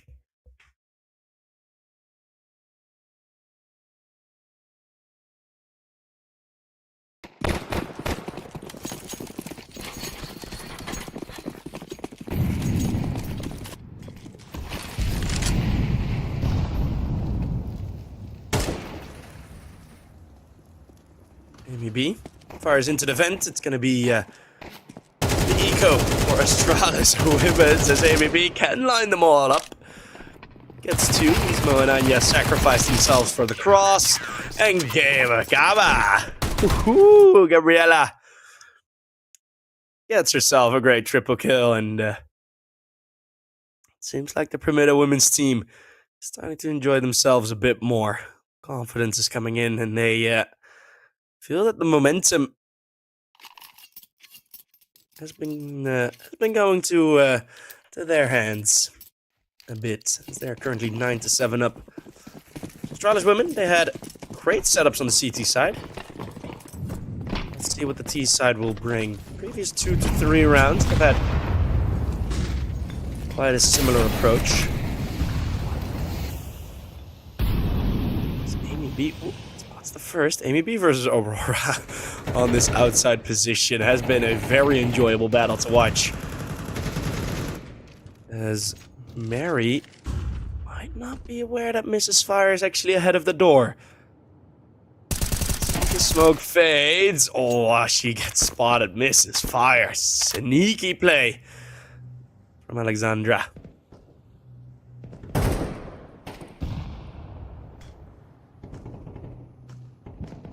Pavla now again a response. Permitta. Oh, wow. So active on the CT side. All with individual plays as well, so there is a lot of risk involved, but the ROI is pretty good. Well, Mrs. Fire is going to be a bit more true to her name after that piece of util. She'll be able to hold on. Josephine is going to take that. Spray Amy B with a double kill on the AK. So that round, especially as soon as that first kill came through, it sort of watered down a bit as all the positions were known. Permitta. They're looking to win their first map on HLTV. 100% win rate. Let's go. Let's go. That would be sick. That should instantly be a Permitta post, by the way. I don't know if the Permitta organization is still watching. Because they usually are when Permitta is playing, but now with the women's teams as well. If Permitta, if you are still watching, secret tip for free. Make a post about having a 100% win rate on HLTV as soon as you win this map. If you win this map, of course. But please do. Please do.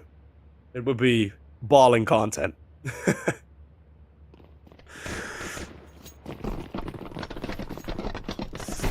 As it's just the Glocks. And, yeah. Last round, it already was a bit of a mowdown. And Mary now finds one.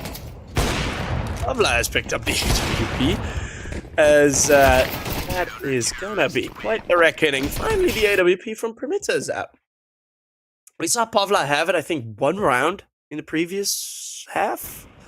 But on the CT side, she finally considers it worth to be bought. Oh, that third shot was actually great.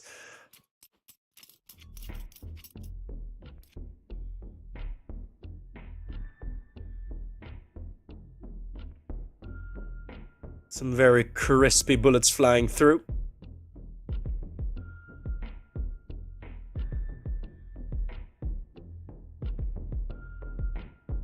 Is a timeout called? Understandably so.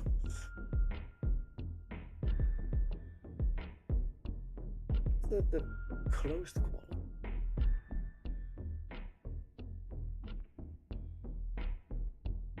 I need to sneeze.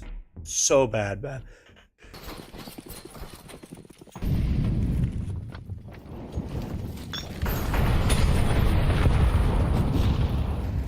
Oh, goodness. The hay fever's kicking up again. I love it. It is always so fun. Trying to cast and then just sneezing. Don't you guys love sneezing? Well, Astralis women's team. We open the door. Pavla versus Aurora. It's Aurora that takes the win, but then Gaba returns with some aggression towards the hut. The hut really has been Permitta's position, but look at this wrap through ramp. That is very quick from Astralis, as they did realize that Permitta haven't really had ramp challenged. So a bit of a fake towards the door, let the ramp rotate, go over towards heaven. Then the rotate's coming in quite fiercely. 3v4 on the retake, now 3v3. This is Fire going up the stairs. The nades do some good damage. Kind of stuck in the bomb site here. Equal trades yet again, and ooh, that's a missed shot, and that might be an expensive one for Aurora, and it will be. Permitta, Amy B, and Mrs. Fire both getting themselves a double kill. This Amy B, she's on 20 damn frags. She's having a good old time in the server right now. And the 3v4 retake coming through. Aurora missing the shot on Mrs. Fire, who was just barely moving away from her.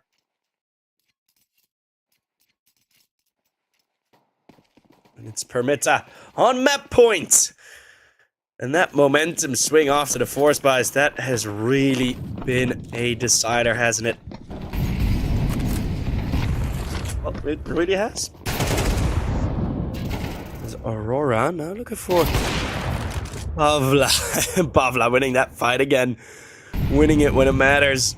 Gizmo also falls. Amy B with the final one, and Anya is going to be all alone. Permitta W are going to win their first official match together under the Permitta banner. And, well, not match, sorry. That's getting ahead of schedule a bit.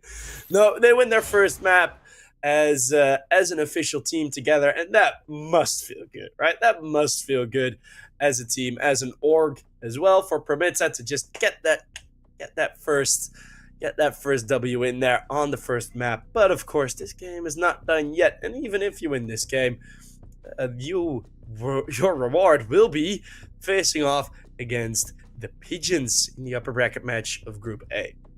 So that's going to be a real test for the team that wins it here. But Permitta, they put themselves in a great spot. Amy B had a jolly old time. She just wrecked them at some points, and especially on the CT side, the Mrs. Fire multi-kills, which rolls off the tongue lovely.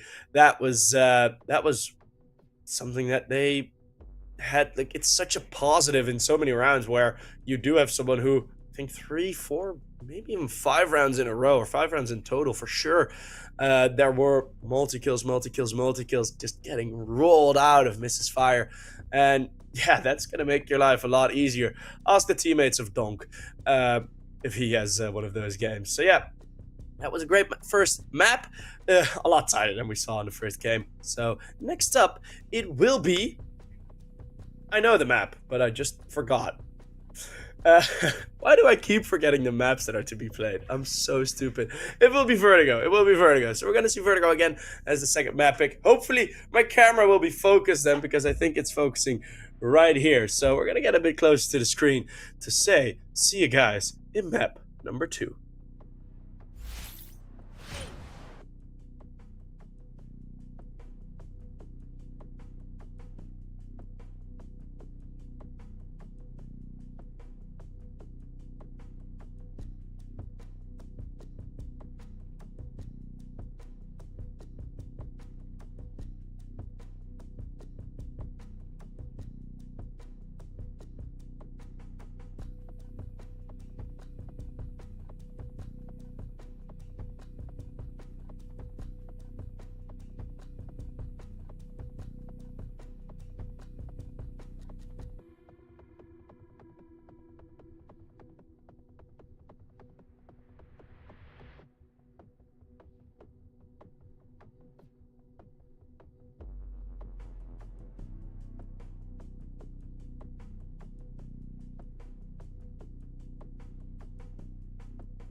Hello and welcome back, everyone.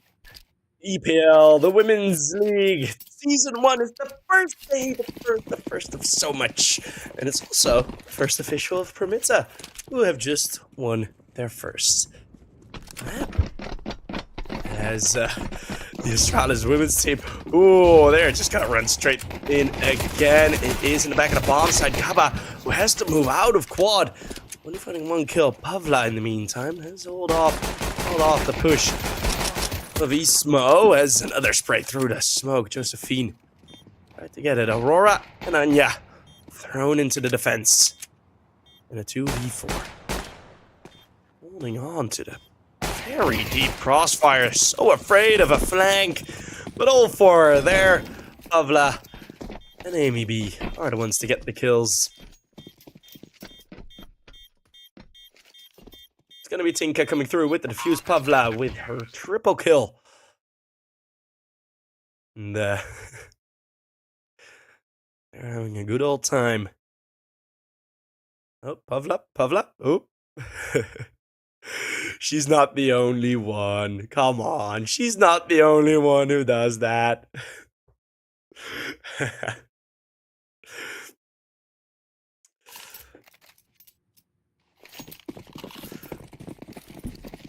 You know what more of the men's teams should do? Have stuffed animals in the background.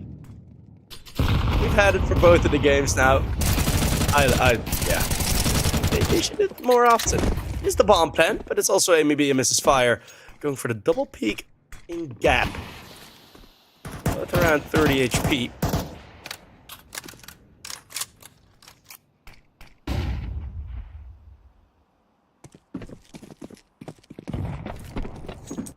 As Josephine is also very low. That nade thrown in not to the correct position, as Josephine had already fallen back. It's middle taken by Mary. As the rotates now coming through, Tinka finding the first. 3 versus 5. Like Permitta with another round. Pavla holding on. Solid. Tinka with another great peek out. It is going to be Anya over the smoke, but in a 1 versus 4, you don't really give her too much of a shot.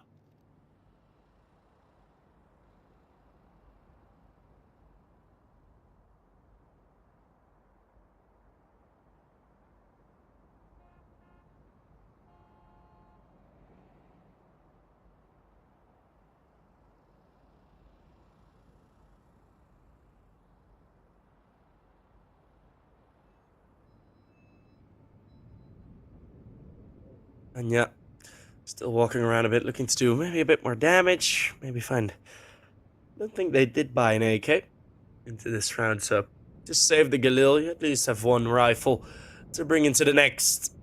Try and maybe open up something. 1 Galil can be enough on the T side. It definitely can. But you really need to get it into the perfect positions. No income for her. $350. That's all that she's left with.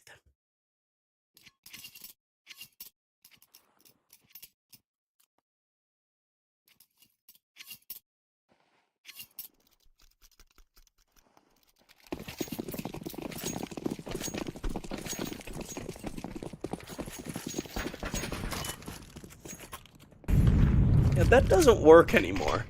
Silently throwing the bomb down. You still hear the bleep. It's a deep smoke into ramp. Again, Mrs. Fire and Amy B trying to fight it off. Amy B somehow finding a headshot. Don't think that was exactly what she was aiming for. She was more going for Josephine, but that Galil now thrown out. Back to Aurora as Mrs. Fire again with a double kill. Leaving the young Mary on her own. Oh, that is 1 kill with the Deagle, but no more. Mrs. Fire having the release of focus right after the final kill in the triple.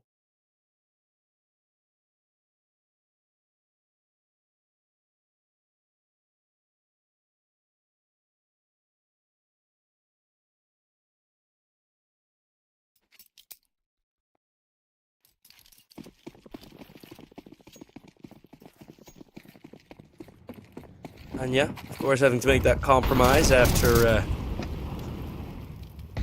staying alive on her own. Not getting any money. She's now on a Mech 10. Ismo still 0 and 4. Also falling. And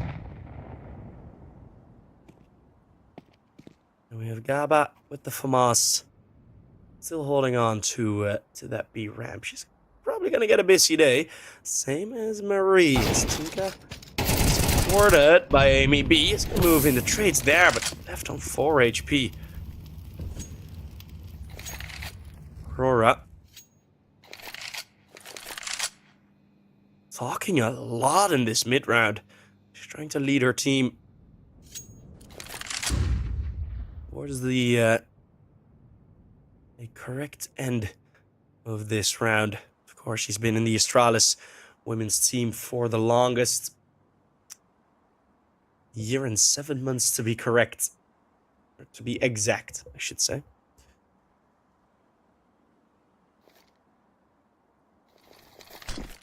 Pavla and Mrs. Fire. They're in each other's backs, but Hazel does force them away. The Molotov stops them for a bit. Some flashes coming through. Mrs. Fire's gonna get caught straight through the smoke as Anya. And the damage done to Pavla. Tinka was still low from that initial fight with Marie. So Marie, although dead, still her damage done has an effect in this round, as now Tinka does have the AWP, but it's a 3 versus 2, and Astralis are looking to get that first round on the board. Aurora, that's a crisp shot with the AK. Make that double. She even saves that AWP. So Astralis getting a very, very strong round. Yes, going a player down, but Aurora making a great call. And that was just, all in all, a very clean setup. Overwhelming for the 2 players, for Amy B and Mrs. Fire on the A-bomb side. Great util usage. Also not going in straight after the util. So they threw a util, waited for a couple seconds, and then they moved in. Now, second chapter of Pavla versus Aurora. The Battle of the Ops. Be there. Anya finds Pavla first, and then Josephine finds Mrs. Fire, trying to respond. Amy B in a position unchecked. FAMAS. It's Josephine being left alone on 10 HP. Well, it wouldn't really have mattered. It's blindsided anyway. It's going to be the 4 versus 3. The rotate's already towards the B-bomb site. And Gaba tries to peek out. It's Ismo with her first kill of this game. And that kill is going to be enough to force Amy B and Tinka to the save. Astralis 2 great T-site rounds in a row. A bit more pace early on. And good coverage across the map. It was something that, for example, in the last map on Vertigo, we saw between VP.Angels and the Pigeons. We did see a bit less coverage on the T side from both teams. Not as much as Astralis have done here. One advantage Permitta can take out of that is just wait.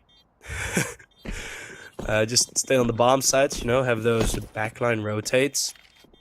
More so than take control, but that, of course, brings its own risks. Amy B, ooh, looking to do some great financial damage. As the AWP shall be saved.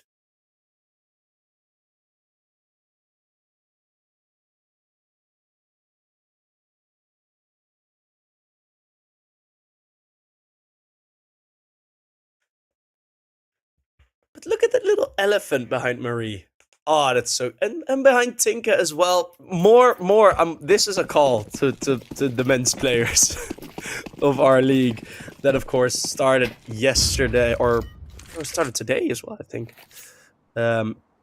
We need more stuffed animals behind the players. It is cute. I love them. And it's more entertainment in the player camps.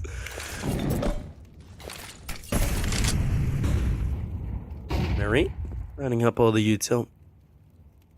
as it's the one rifle from Tinka that got saved, brought into this one.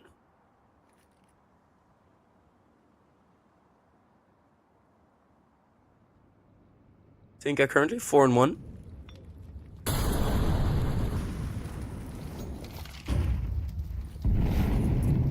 Most kills of the entire server. Astralis have been dividing theirs nicely. Tinka catching the first. And yeah, that's a bit of a mistake. You should really be aware of boosts like that in rounds like this. Sorry, it's Amy B leading the scoreboard, by the way. Just noticed that. Excuse me. Excusez-moi. Ismo. Just finding an opening kill on the B bomb side. Loses a lot of HP. And misses fire. Has picked up the AK drop towards Gap. Josephine and Ismo were ready to cover for it. And now this round can become a bit dangerous because Ismo and Aurora, they're all within sort of the pistol's limits. Misfire's even got a peek in. That's a jump shot from Marie. Catching the wrong timing, but still hitting the headshot. 3 versus 3. Indeed, the damage coming through and pushing on the bomb. But there's no time. Aurora only has 2 seconds. She fell away. Can't find Pavla. And even dies, I think, after time. Ooh, that was a bit of a mistake from Astralis and Permitta. Using the clock as an extra teammate. And they get themselves round number 4. I wonder what actually was the cause of the round ending. If it was the kill or the time.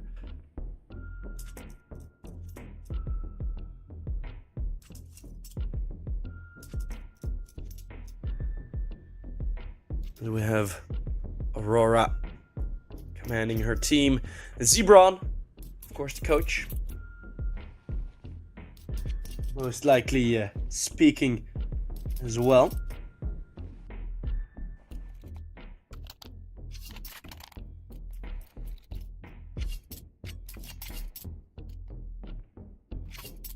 It'll be a long time before we get coach cams in in online games, but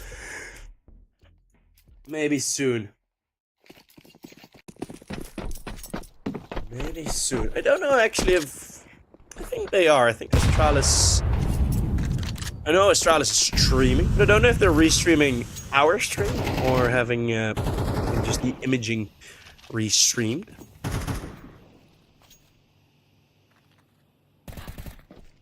It's 3 mech 10s. Little damage done to both sides. To Maria misses fire. Marie? Both works. Gaba on her own on the B bomb site. That's going to be a lot of pressure, especially with these flashbangs flying through on the bomb site. She does fall quick. It's Pavla holding on towards middle. And a rotate coming in fast. And Amy B actually finds Josephine. The M4 apparently a bit stronger close range than the Mach 10. Only barely. 11 HP. Amy B. It'll be difficult for her to provide much support, although she does have a whole bunch of util. Close range. Anya finding the first to misses fire. Tinka with a great trade. And takes down Aurora in the smoke. Tinka. It's an amazing kill to see. Try and get this retake. Ismo holding the sliver angle. Finds the first. Needs to take the kill. Spraying through the smoke. Wildly can't connect onto Pavla. And it is Tinka with an amazing triple kill. That kill to Aurora was ridiculous. What a good shot. And it's going to be Permitta on 5. That kill was... Whew. Yep. Hell yeah. Hell yeah. That kill was sick.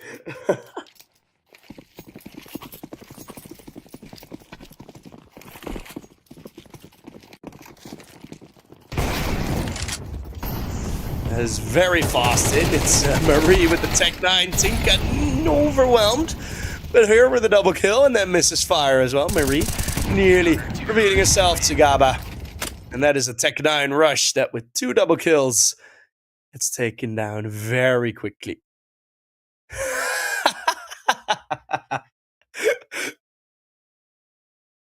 Oh, Tinka.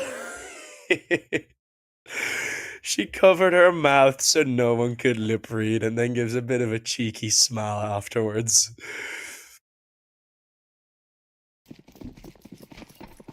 Oh, that's so funny. That is, of course, also the case. You can lip read well in those languages. You can make a bit of a guess as to what has been said. Amy B going for the jump after the kill. I think that was fully intentional, but Pavla able to cover the trade. So yes, it is a trade, but fully in the advantage of the CT side. For the Astralis team, I mean, well, I was gonna say such an unknown factor, but a fully unknown factor. Is Marie? Oh, she does have the 5 Salazar stickers on. That is lovely. Supporting your countrymen. Ismo finding the headshot onto Mrs. Fire. She gets a bit curious. Pavla now really needs to double the flashbangs. Good. Ismo running in as the Molotov prevents any pushes. Astralis don't want a repeat of the round that they lost, and it's the one advantage. Peek over the smoke, Tinka. Jeez, that is aggressive, but she does get one kill from mid, and it's Ismo with a nice and crisp quad kill. That was all hers that round, and it's the third for Astralis. One more round away from really putting some financial damage onto Permitta, and that's going to make those last 2 rounds a bit easier. This one's going to be an important one for the Astralis women's team. And I am pretty sure. Let me be fully sure.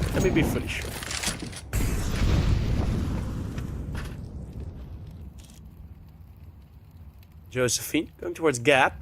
Mrs. Fire, a bit more passive coverage, but maybe Molotov coming a bit too late. Aurora, pretty good trade.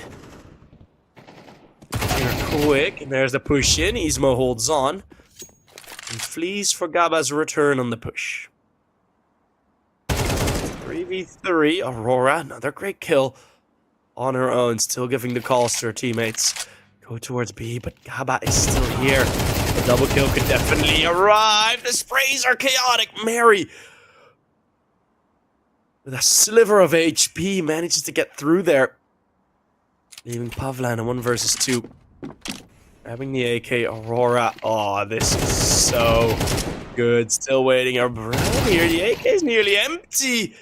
And now, low HP versus low HP. The bomb will be planted, and Pavla will know what to do. There is still a nade on Marie. But now the decision is, what brings you the advantage?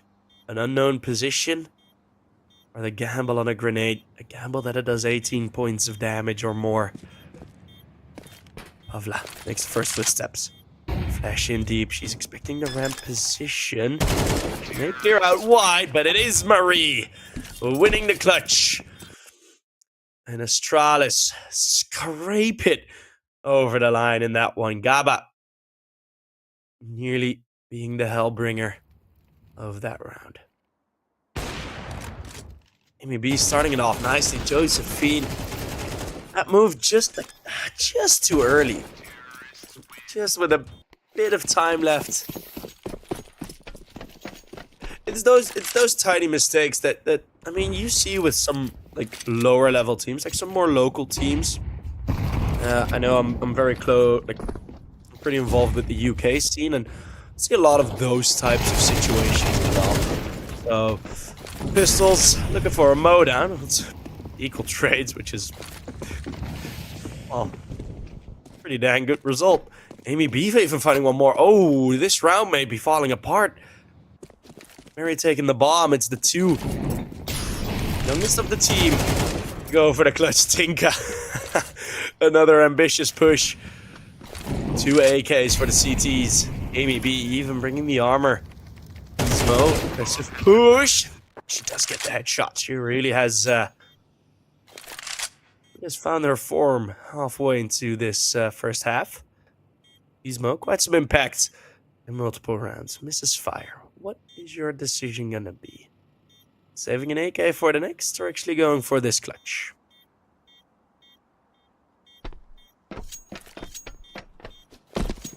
Well, saving the AK for the next will be the answer. DJ Swagger TV, Gravy, I saw them already. It's good to see some mainstay EPL viewers also tuning in for the women's teams, for the women's league. I like it. Welcome, our trusted EPL viewers. No, we don't trust any of you.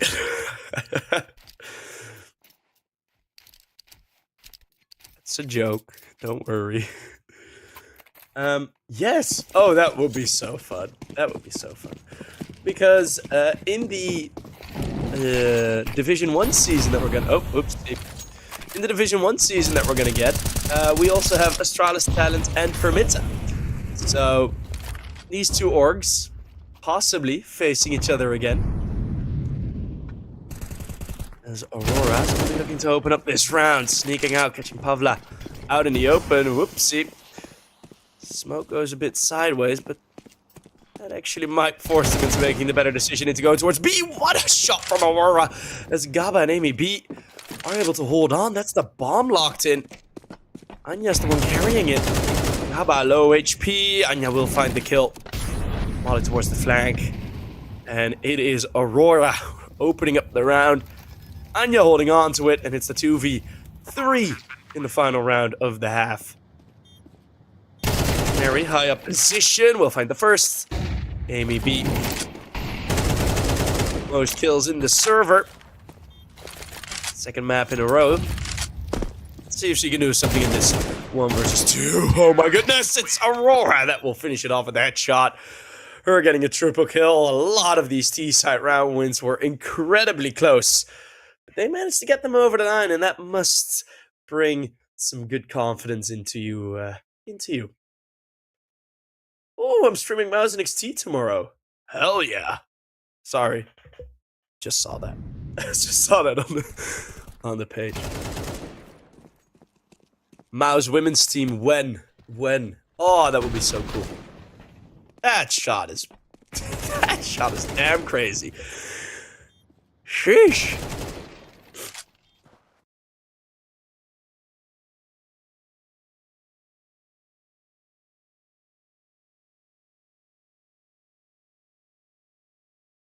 Is sitting silently is Permitta. Do they have an assigned coach, by the way? I haven't checked that yet. I did see the announcement of the new lineup, but I don't know if there has been a coach assigned. No, not yet. I reckon, at least the positive person in me reckons, I can ask Permitta if I want to. But I really hope that the support structure is there, so getting some... oh, what? Did Anya's light just turn off? She probably alt-tabbed or something. Just sitting in a dark room alone. As Aurora is sipping her tea. Sipping tea in your hood. That's a reference.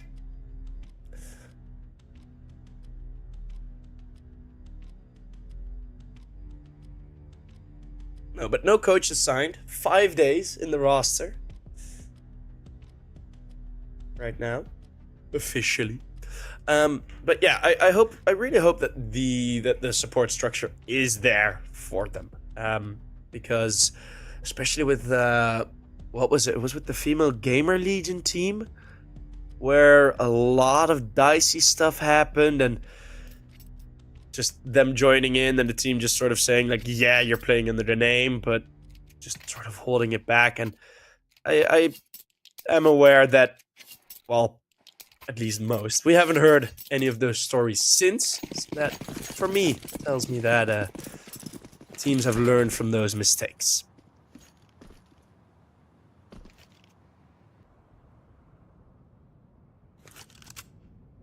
Ismo. Going for the jump peaks. This Permitta is going to be lining up. Ready to... Oh, actually, okay, yeah, now they're going to sprint.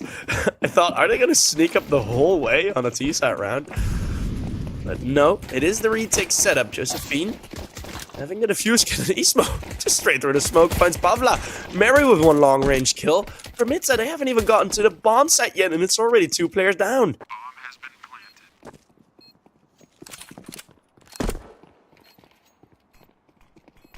And a lineup for the retake. Oh, Josephine is just going to stick it straight onto the bomb. It's Amy B and Tinka that do get the kills on short.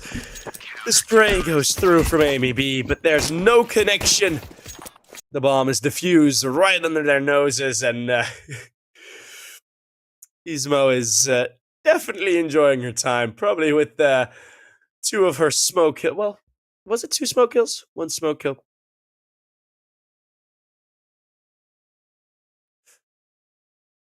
Why does that say... Look like female was apparently muted by an auto mod. Okay, that is horrible. But yeah, I did see your message. Yeah, hell yeah. I saw the announcement, man. I was so giddy that we now have a women's league. I was so happy, man. Josephine, the greediness punished. So the force buy from Permitta is getting some great success. Gaba also finds out, yeah, there's no contest here. Astralis, oof, that is, oy. That is quite the destruction, to be fair.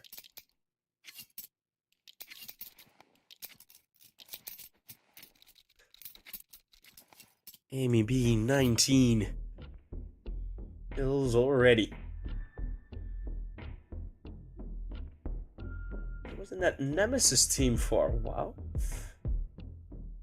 Did that Nemesis team never really get off the ground? Because I remember seeing them play, but...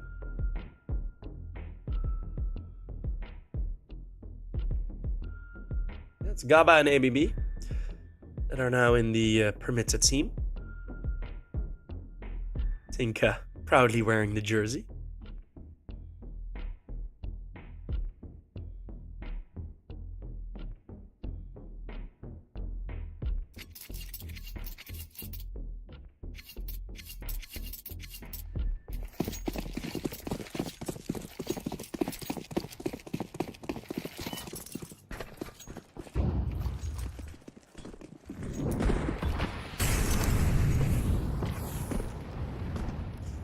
Running through the Molotov, it's Josephine, the Eagle, held back.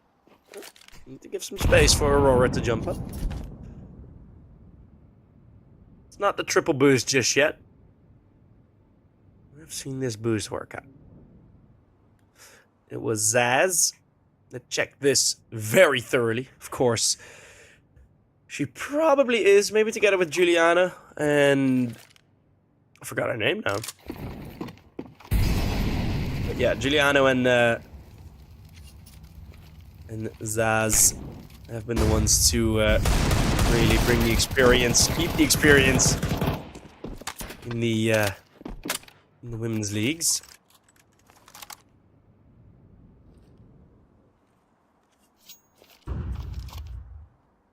Pavla, lining them up. Ooh. Aurora as well, of course. One of the longer time players, and those Deagles, they're singing a beautiful song. 3 kills already, a rush to the B bomb site, maybe a bit out of desperation. There's 1 player already tucked into quad, it's Anya, now forced out in the open. Gaba and Tinka both 1 Deagle bullet away from death. Can Mary find both? Where she win on her teammates? That's Aurora. Over the edge of the smoke, finding the kill. That opening shot from her was, again, a crisp headshot.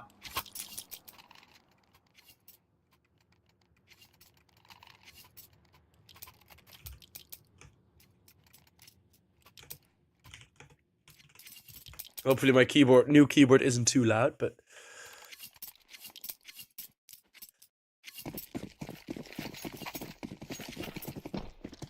Astralis, after losing the force buy, well, instantly back at it. Vertigo round.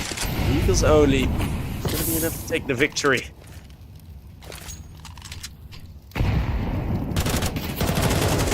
Weapons advantage. Ooh, Ismo, yeah, you were gonna get caught there eventually. Amy B looking to break open. Oh, whoops. Looking to break open that smoke. Or you could just do like Monacy did.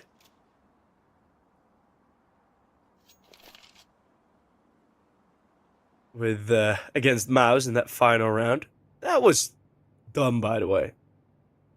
Oh, wait, I think I just saw smoke fall down to the surface of the earth.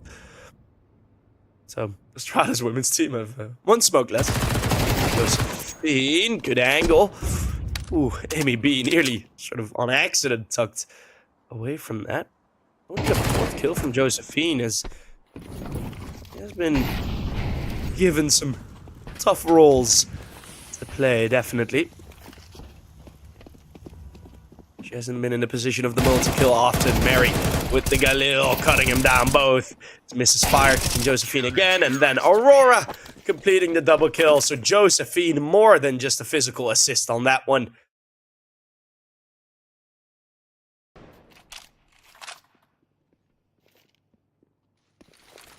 We're gonna see the flip nade. Oh boy. Oh, okay. Okay, producer. Okay, Caps.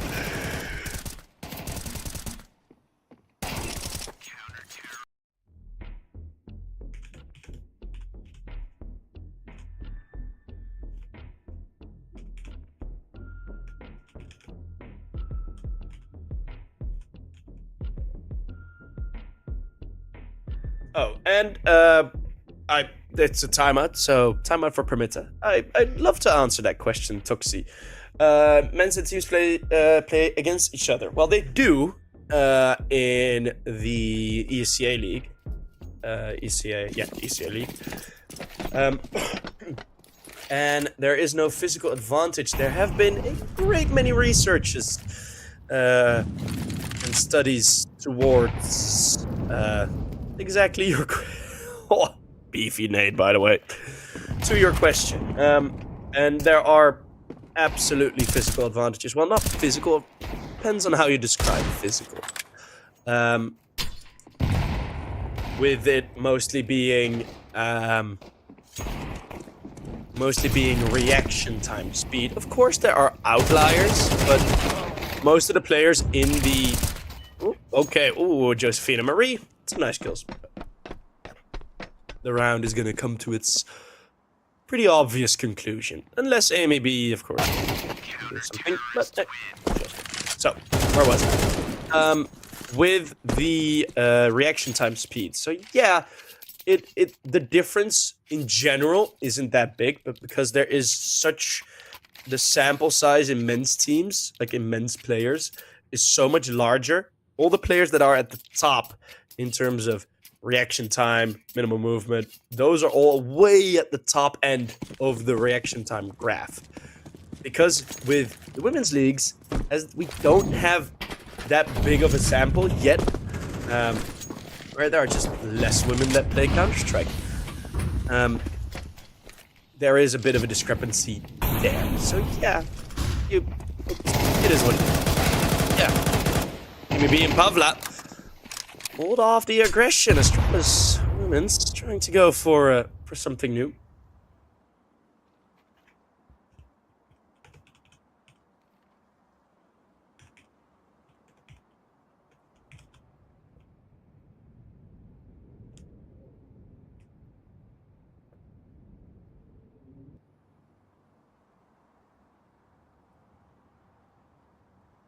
And then the 3v5, they're just holding on passively. Marie could really swing this round the other way as we're trying to pincer in. It is at least one trade from Gaba. That's a very good trade, otherwise you would have ran right into the 3v3.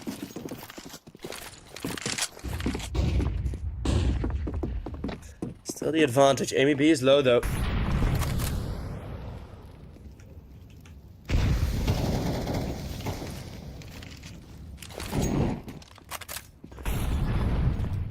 Molotov down. Oh, it actually takes down Amy B.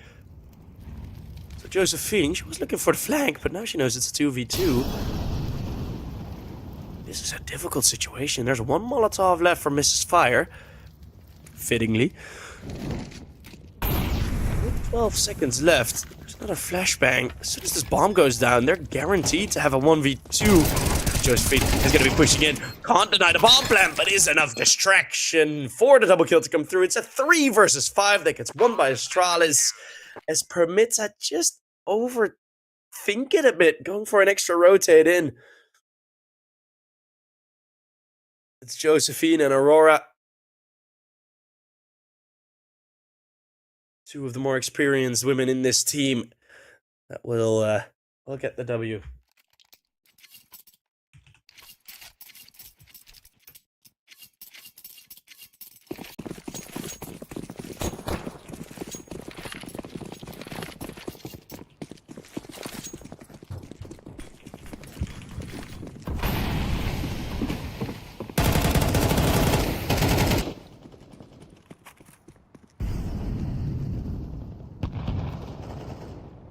As Gaba, smoke finding Ismo. So, Astralis, they are, again, fond of the A defense, but not making it as deep as the previous.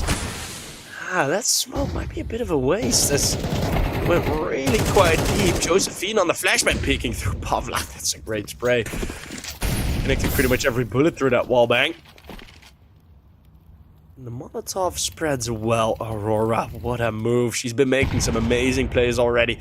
And in this 3 versus 4, this could be a decider to bring her team up to 12. Watching for the push. No, but that's the double spray. Pavla going for another wallbang. Just give her wallbangs. Only give her wallbangs. That's it. As, Tinka, great peek on a distracted Mary. Anya. The AWP coming all the way from B.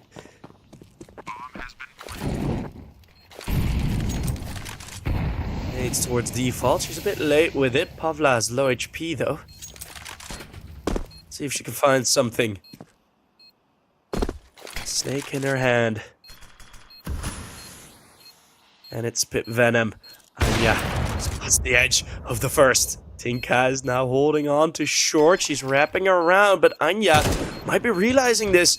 Now the shot comes through. Revealed, and Tinka will get herself a double kill, winning the 1 versus 1. And keeping Permitta alive.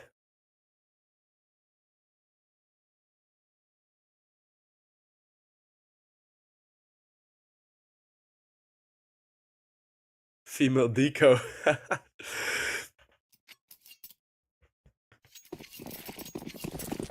Well, 8-11, and the money's got... What? What? Huh? This buy absolutely melts my brain, and the fact that it's working already is ridiculous. Josephine finds the opening kill with the op.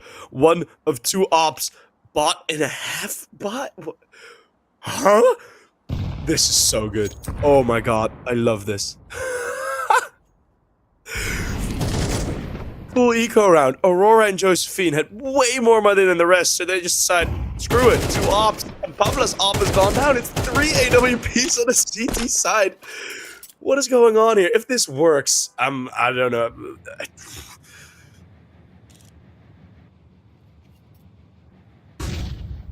This is ridiculous. This is ridiculous.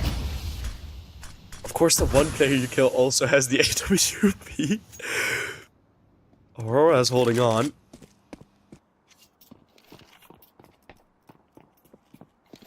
Amy B very deep in, and this is looking likely to be the Achilles heel of these ops. Is she gonna go for a jump knife? Oh, she's just chilling here. Okay. Oh, wow. Amy B, this is... Oh, what an incredible round do we have here. Amy B is waiting in the backlines, waiting until her team gets close enough to find the first. Josephine now already putting her aim towards it, but Amy B with the AWP. A very ambitious buy, leaving it very late. Amy, get yourself some more. It's Mrs. Fire that gets the final kill. What a round. Oh my goodness. I like it. I do like the variation of the force buy, right? You can just, I can drop a deagle, you know. Metal Gear Solid music. You know, you can drop a deagle or an SMG or whatever, and they just thought, what the hell, they'll probably expect it. We'll just buy 2 ops. They won't expect that. And they didn't.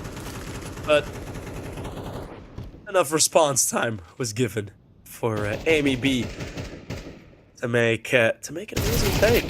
Mary, oh, the timing. Tinka. Catches her quickly.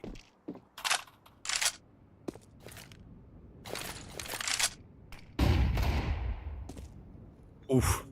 That actually got really close to being a dink through the wall.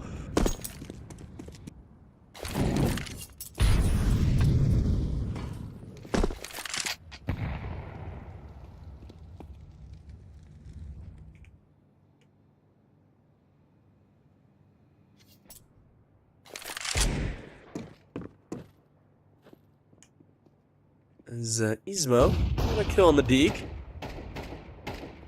This is gonna be another Deagle round win for, oh no, Tinka. She's gonna get found by Josephine from behind Amy B. Yeah, she does get 1 kill. The Galil spray. It's chaotic for Josephine. She was on 4 kills just a couple of rounds ago. Make that 14 now. As another just full Deagle round. Permitta, they just don't really have the strategies to deal with these full ecos. And I'm not going to bash them for that. They are a very new team, so you want to get your full gun round setups in initially. And it is more of a detailed strategy, but it has been so damning on this map, losing 2 rounds against a full Deagle setup. Gaba misses fire, though, to trying to break in. Josephine, here gets some more kills. The spray's even the 3rd. She barely gets away with it, but Josephine, the hero of the late game. Or the heroine, as you so lovely can call it with these lasses.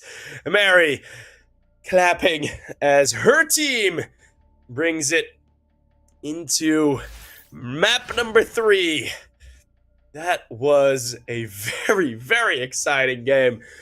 Oh, goodness. I mean, we've seen a couple of amazing rounds. And it is a lot of the difference that you see is sort of in where these teams are at right now. Right? You have Astralis Women's, which are a very new team. They are. But you have that experience of Aurora. Right, you have that knowledge, and you see her talking so much in the mid rounds. And in the mid rounds, you see Astralis making a bunch of very good calls. And what you see from Permitta is in what I said, in a lot of these default setups, start of these rounds, you do have Permitta with great setups, and you have Amy B with some lovely reads, and she's of course not the only one. Tinka with some amazing double kills, and those setups are all amazing.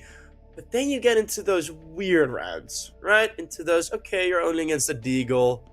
You're in a 3v3 in an awkward position. And that is sort of where, right now for Permitta, you saw the, you just saw sort of the plan just crumble a bit. And that is completely normal. I mean, I'm saying it as a critique because, yeah, it is. Like, it is a reason that they lost this map, losing against 2 Deagle rounds. But that is something that you can fix, and it's fixed outside of the server, those types of rounds, right? Or the one round, the 3v5, where they over-rotated, that type of stuff, right? It is, right, in some scenarios it would be good, but in general it's not that airtight, and those are some problems that you're running into. But every new team has that. Every new team. I've made this comment so often on other teams as well. So yeah, let's see if Permitta can either try and change that, play it a bit more simple in those types of rounds, keep it really to the basics for map number 3, or will Astralis be able to continue their hot streak? We're gonna see each other in map 3, the first map 3 of the Women's League. My 2-0 curse is lifted. Thank you guys all very much. Grab some drinks, grab some food, and be back here in around 10 minutes, just like me. See you guys there.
Welcome, welcome, welcome, welcome, everybody.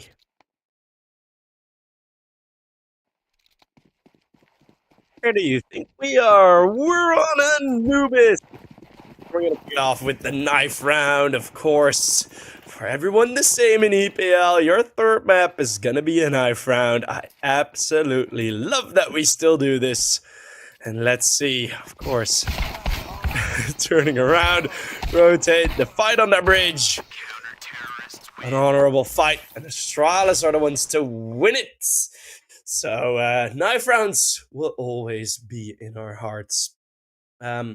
Still, I would, the way they do it now in the majors and in the big tournaments is actually a bit better. I think I don't know if it's either with the coin flip or with seeding, that they do pick who at least gets to pick the first ban and the first pick, yada, yada, yada.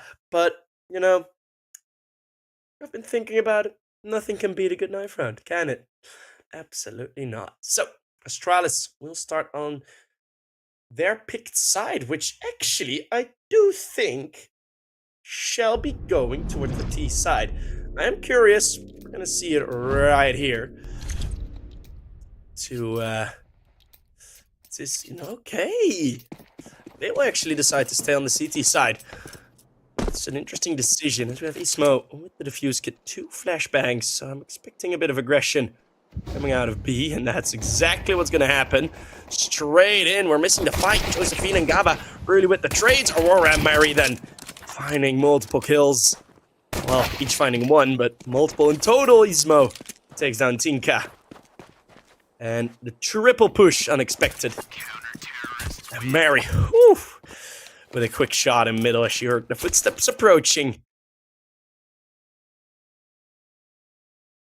And again, a great strategy. Oh.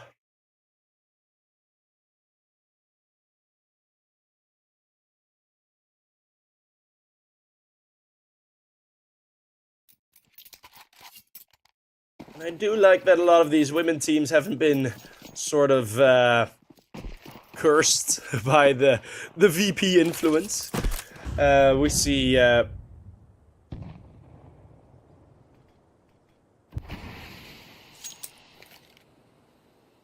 it often in the lower level men's team. The really passive play.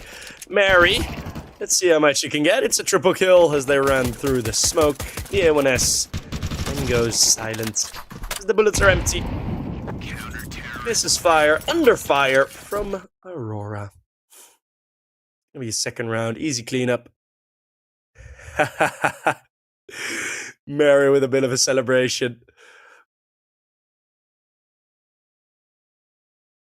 Does she have a TV with the heart going in the background? Is that a mirror? Has she set up a mirror so we can see the TV on her camera? What is that? What is that kind of setup? Oh, love it. Love it. They've thrown in. Oof. Pretty hefty onto Josephine. She was lining up the flashbangs for another push. Inca this time will hold on. Mary with the trade. This is fire. So coming from the same position. Controls there. Aurora, that's an interesting buy. Going for a scout. You don't see that often in pro play. You see it very often in matchmaking.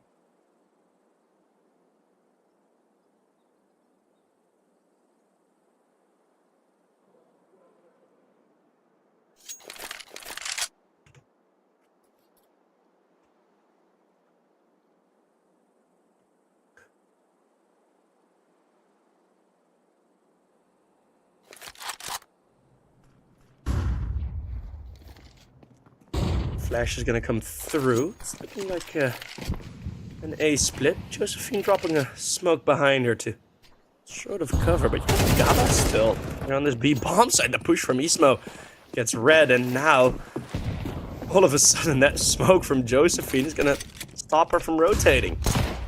Aurora missing the flashbang. But yeah, Permitta waiting a bit more patiently. Getting a very good setup, Josephine. Whoa, the axe drop onto Amy B. 3v3, all have defuse kits. These AKs might still be a bit too powerful, looking away from the flashbang. Oh, Josephine didn't. Aura gets away with 1 kill. Mary in 1v2. There's a kit, there's a smoke, there's nades, but the peek out from Mrs. Fire is too quick. And Permitta get their first round.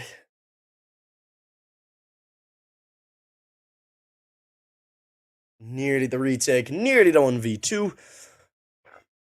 But Permitta, they complete the rounds, rotates. Mrs. Fire, I think, is typing that her mouse is being a bit frustrating towards her. Oh. Stop spamming caps, lol. No, yeah, time at the major was awesome. I got on. Oh, no, you're not. No. We're gonna unbang you. No, time at the major was awesome, man. We I had a great time. Got on stream like 7 times. Like fully on stream because I was wearing my stupid orange hat. I can wear it now if I want. But yeah, it's classic. Orange hat at events. Yeah, it was a great time. I won a keyboard with the Score Esports in their trivia quiz.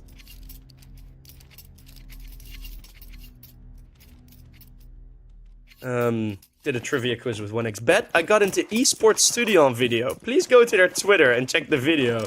Counter-Strike Arbest Pasvenska. I was in that video with my stupid orange hat and my mouse jersey. I got approached, I think, like 4 times by people with a camera and a microphone with the term, "You look like a funny guy."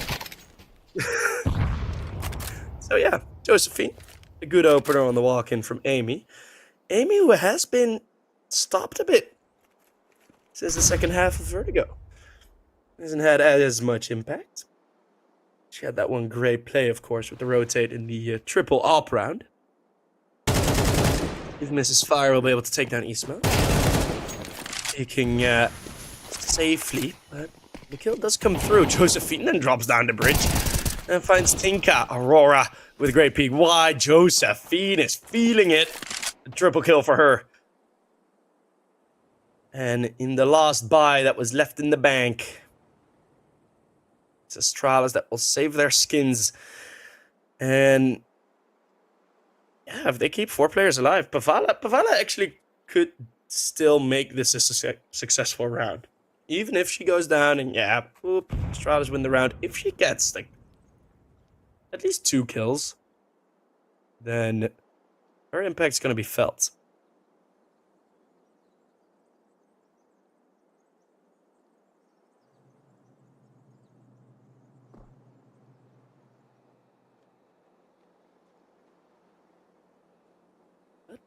An AK save. It's probably on the cards here. She was hoping to find a stray on the A-bomb site. Counter-terrorists win. I was gonna critique, or not necessarily critique. I was gonna mention that Pavla has her mic like straight to her mouth, but that is pretty much what I have as well. So I can't really mention it.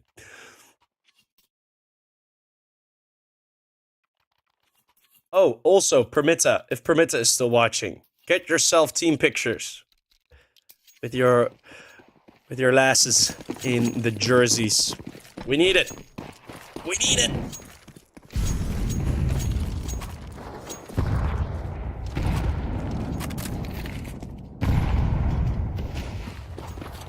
Lots of nades. That hasn't really done any damage. Jumping down straight into Ismo.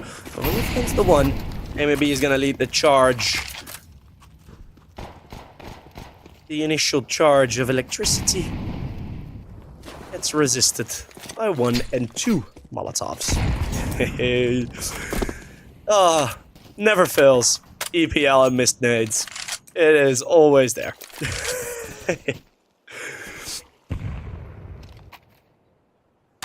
We made...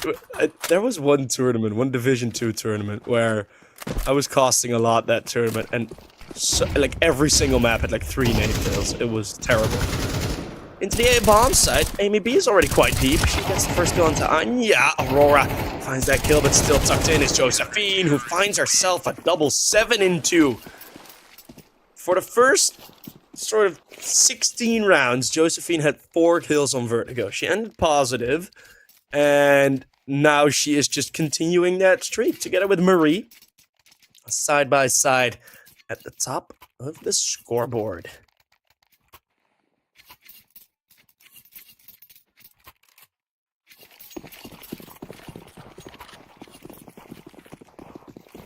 Permitta, is the depth really going to be that much of an issue then? That would be somewhat good news, because that's just something you can practice on.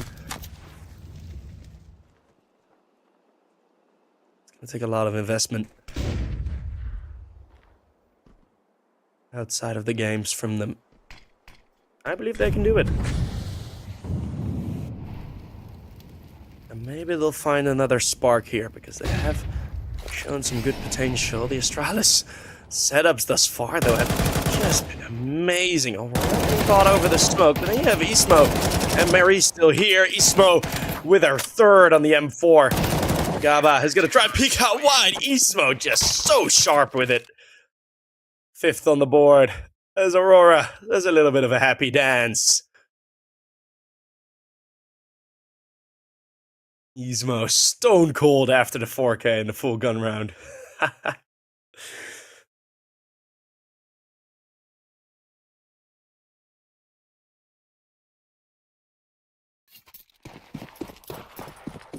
I think more of the men's players should grow out their hair, because I've seen it a couple times now. After some of the girls just get like a triple or a quad kill, they just sit there and they just flip their hair back. It is the toughest celebration you can have in sports. It's so good. Anya, the one. Josephine, again a double, leaves Amy B and Pavala in quite the lopsided 2v3. The nade, oh, spot on. Mary with the Kobe. As Pavla won't even be able to get the bomb down, and a slight sigh of disappointment seen on her face.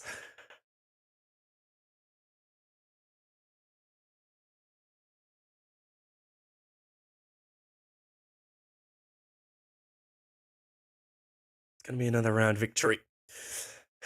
I need a metal health to make his hair spin when winning rounds.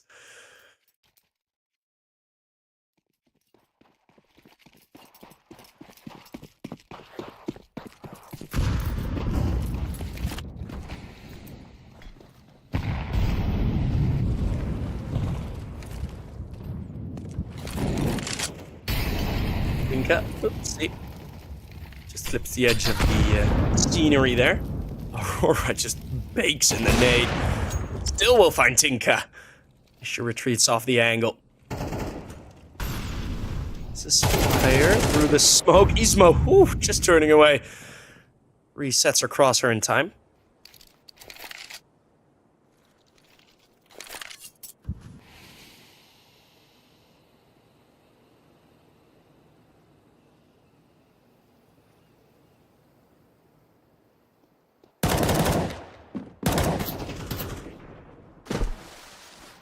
Amy B. Gonna drop down, an audible drop down. That 2 as she tries to run in to trade for Gaba. Still a 2v4 in the bomb site. Aurora just shoots over the shoulder of the first. Pavla actually moves around the default box. And now it's Pavla on her own with the AWP. All 3 players are close range. This would be quite a ridiculous clutch. He's gonna get peeked out wide by Josephine. 12-3 for Josephine. Oh, a Dutch artist made a song with her name as the title. And that just plays over and over in my head. Every time she gets a multi-frag. This was a great adjustment.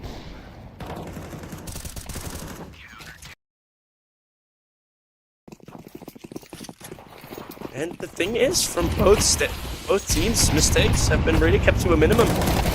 As Josephine, more multi-kills, not this time. It's Mrs. Fire to stop her. Anya, close range.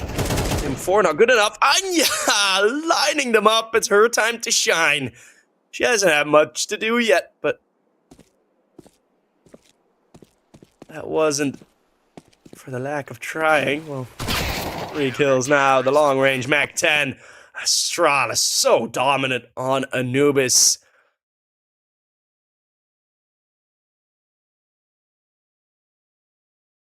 Is Anubis CT sided generally? No. No, it definitely is not.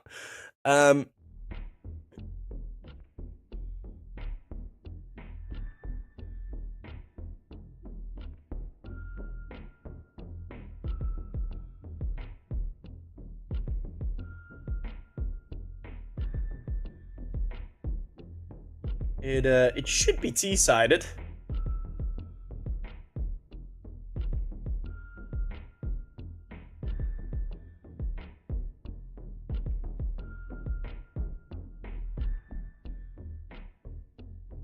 As Permitta called a timeout.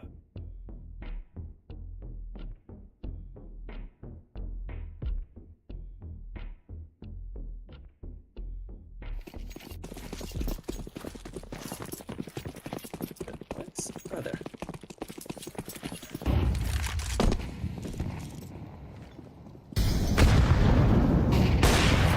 They've thrown in. Pavla pulling the trigger just a bit too early.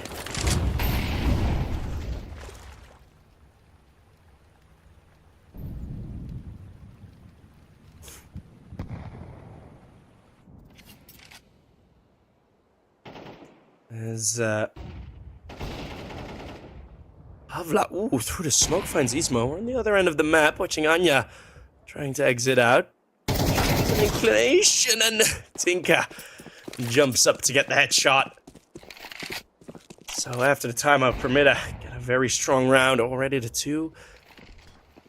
Little advantage. Mary, though, we'll find one more. Aurora brings it back to the 2v2. Misses fire on low HP. Is able to catch a weapon switching Aurora. We have Mary now in the clutch. Bomb has been planted. Let's see, misses fire. Mary trying to pick up the AK right as the smoke blooms to sort of mask the sound, but it's no surprise as to where she's coming from.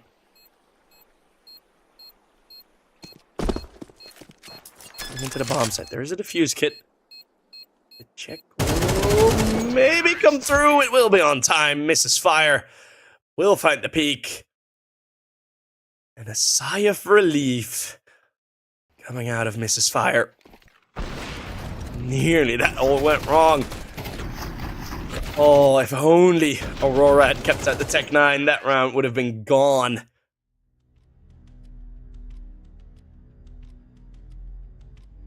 Mary deciding to go on the pros don't fake approach.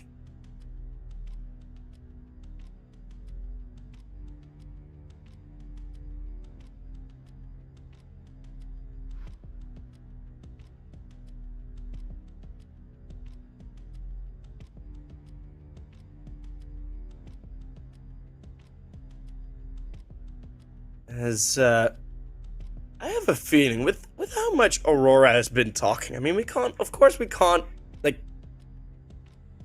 really figure out what she's saying. Because, well, it's silent and I don't lip read Danish. But, or if, I don't know if they're talking Danish or English, because there is a Norwegian in there.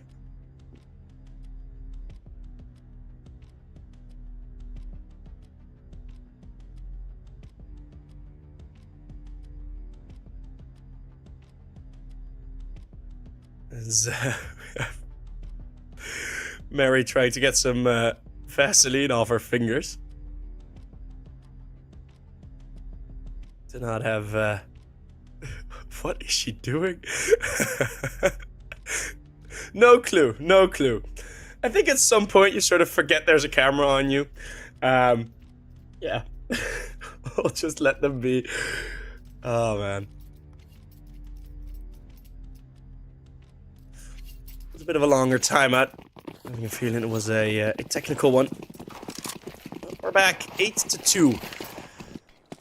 Still, you are forced onto Galil's. Josephine herself is having an MP9. Eh? Decent onto Amy B. Not impactful. Straight through middle. Josephine gonna get caught early. Anya gets herself a double as she rotates in, but that's the A bomb side open and vulnerable. Tinka peeking out on the footsteps. And this should be an easy hold, although Gaba, I think... Oh, no. Gaba wasn't just standing still in middle. I think she lagged out. That will be pretty terrible timing. Let's see if Permitta can still save it. Aurora with a crisp shot.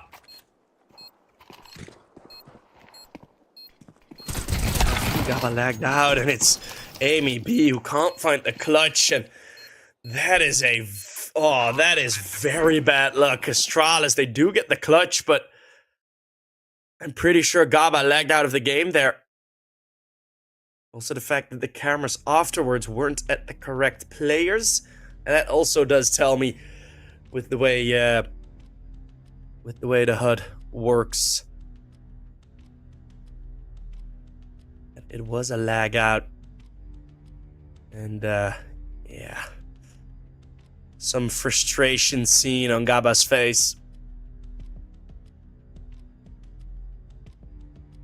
Shaking her head, starting the game back up again.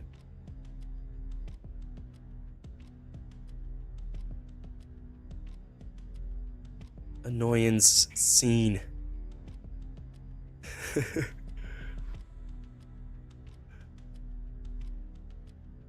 But yeah, with how much Aurora is talking, that is a very active leader, which is good to have in your team. It really is.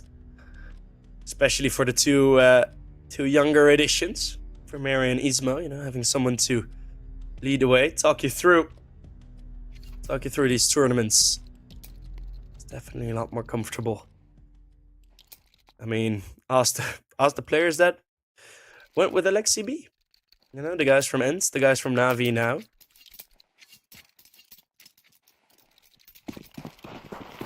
Alexi B finally won a major, by the way. Finally. So damn good. Alright. Excuse me for that little cough there. It's gonna be the full A case for Permitta. Enough util to solidify just a retake. The retake assumes some form. Ismo, similar position. Molotov's perfectly timed. Aurora, though, aggression again outside of B. This defense has been so active. Yeah, it hasn't worked a couple times, but they've been covering well for it. He's gonna walk through the smoke. Ismo's gonna walk back into cave, getting supported by Aurora. Mary's gonna go through Team Flash. Full blinds are Gaba. Find that kill, but in a 2v4, you're expecting a 10-2. Josephine over the smoke. Tinka finding Anya. Yeah, bomb side open, but they can cut off the rotation, and they will. Gaba has no option of going through. Back to the B side would be the best option, but do Permitta consider it?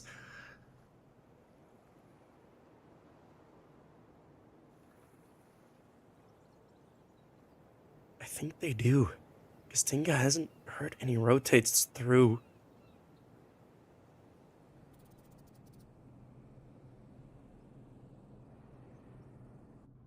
I do realize this is an option. Gaba catches the window of the rotation, but Tinka has to be aware that Josephine could be in this behind position. Still, it could all fall apart for Permitta, especially now, because you have to get that bomb down real quick. Bomb will be planted. And now they can play it. They know two directions have gone unchecked. Well, Tinka probably won't assume Josephine is in behind, and now she has it all to do. 5 kills only. Needs to make it 8 to give a third round. That's the first Low HP Aurora is defusing. She's sticking it. And that stick will be completed. 10-2. Astralis with a bit of luck in the second to last round with Gaba lagging out. If it happens in online games, well, if it happens on on the major, it can happen in online games.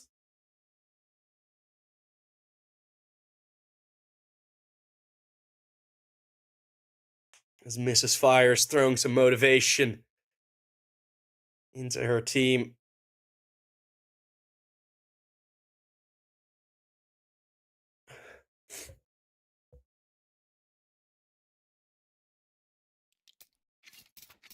But will motivation alone be enough? They go to the CT side now.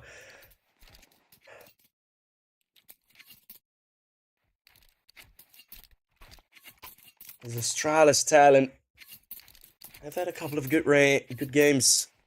Start of last month in the Impact League.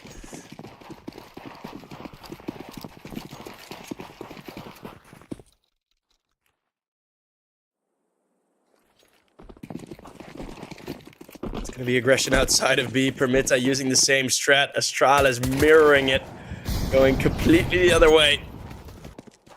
Tinka has to fall away to keep the opportunity of a retake even alive. And it's a 5 versus 5 bomb pen. Amy B, top performer for Permitta in the previous 2 maps. Now, not really showing up here on Anubis. Josephine gets left by Anya to fend on her own. Still gets 1 kill, so 4 versus 2 retake. If Anya had gone down there as well, that would have been a bit terrible. But Ismo with the sliver angle. Gaba on her own. This would be some great revenge from the lagging. Ow, Gaba already with 3. She needs to reload or either grab a new weapon. It's only 2 bullets. Oh, 1 connects. There's no... Oh, she does have a defuse kit. Aurora just spends enough time. Gaba, oh, doesn't even get the ace. She does get the ace. And a cheeky little smile, but she knows the round is gone. And she knows that's 11.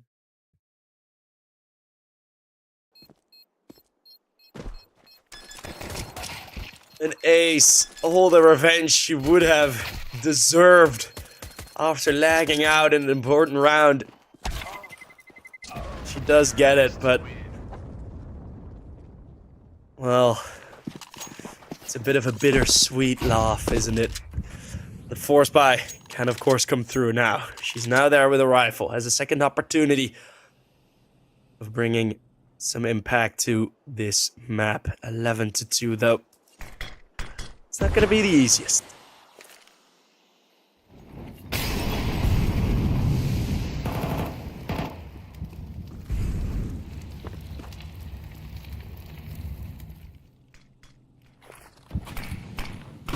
Flash into cave. Mary. We're going to get some fighting to do. This is she just gets wrecked, basically, by the SMGs. Good start for Permitta. A bomb side under some slight threats. Maybe. That's Josephine through the smoke. And a stray spray connecting towards the head of Josephine. Ismo has the crosshair placement perfect. Maybe running into it. This 3v5 can still be won, especially if Pavla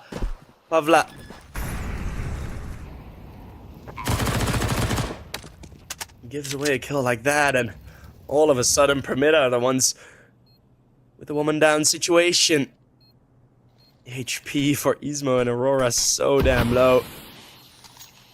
But Ismo with the re-smoke, it's just too threatening to head through that smoke. Gaba misses fire, both in the 40s of HP.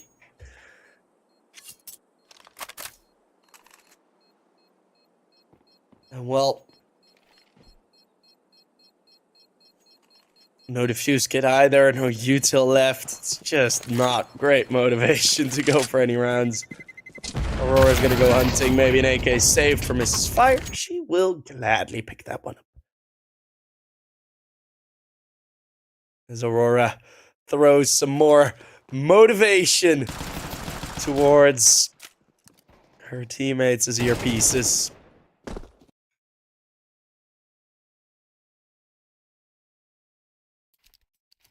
and Permitta, they just looked like they ran out of steam.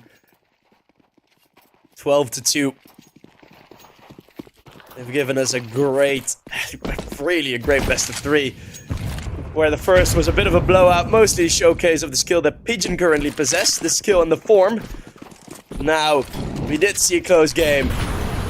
Pavla is going to be the one holding on, and it's Josephine that will fall first, but it's Ismo with a double. Tinka still hiding in this smoke. They're so spread out around this. Tinka does find one. No HP still. It's a 3 versus 3. The smoke gets blown open. This is an opportunity. But Marie takes down her teammate. Aurora won as well. Tinka in a 1 versus 3. The gun's empty. And Mary is the one with the final kill as she lets out a celebration. starts dabbing on stream. That is the celebrations that we like to see. Mary, you have just gained yourself a couple of new fans, I imagine. It is Astralis that take the W, and they can get a real test in the next up game for Group A as they will fight against the Pigeons.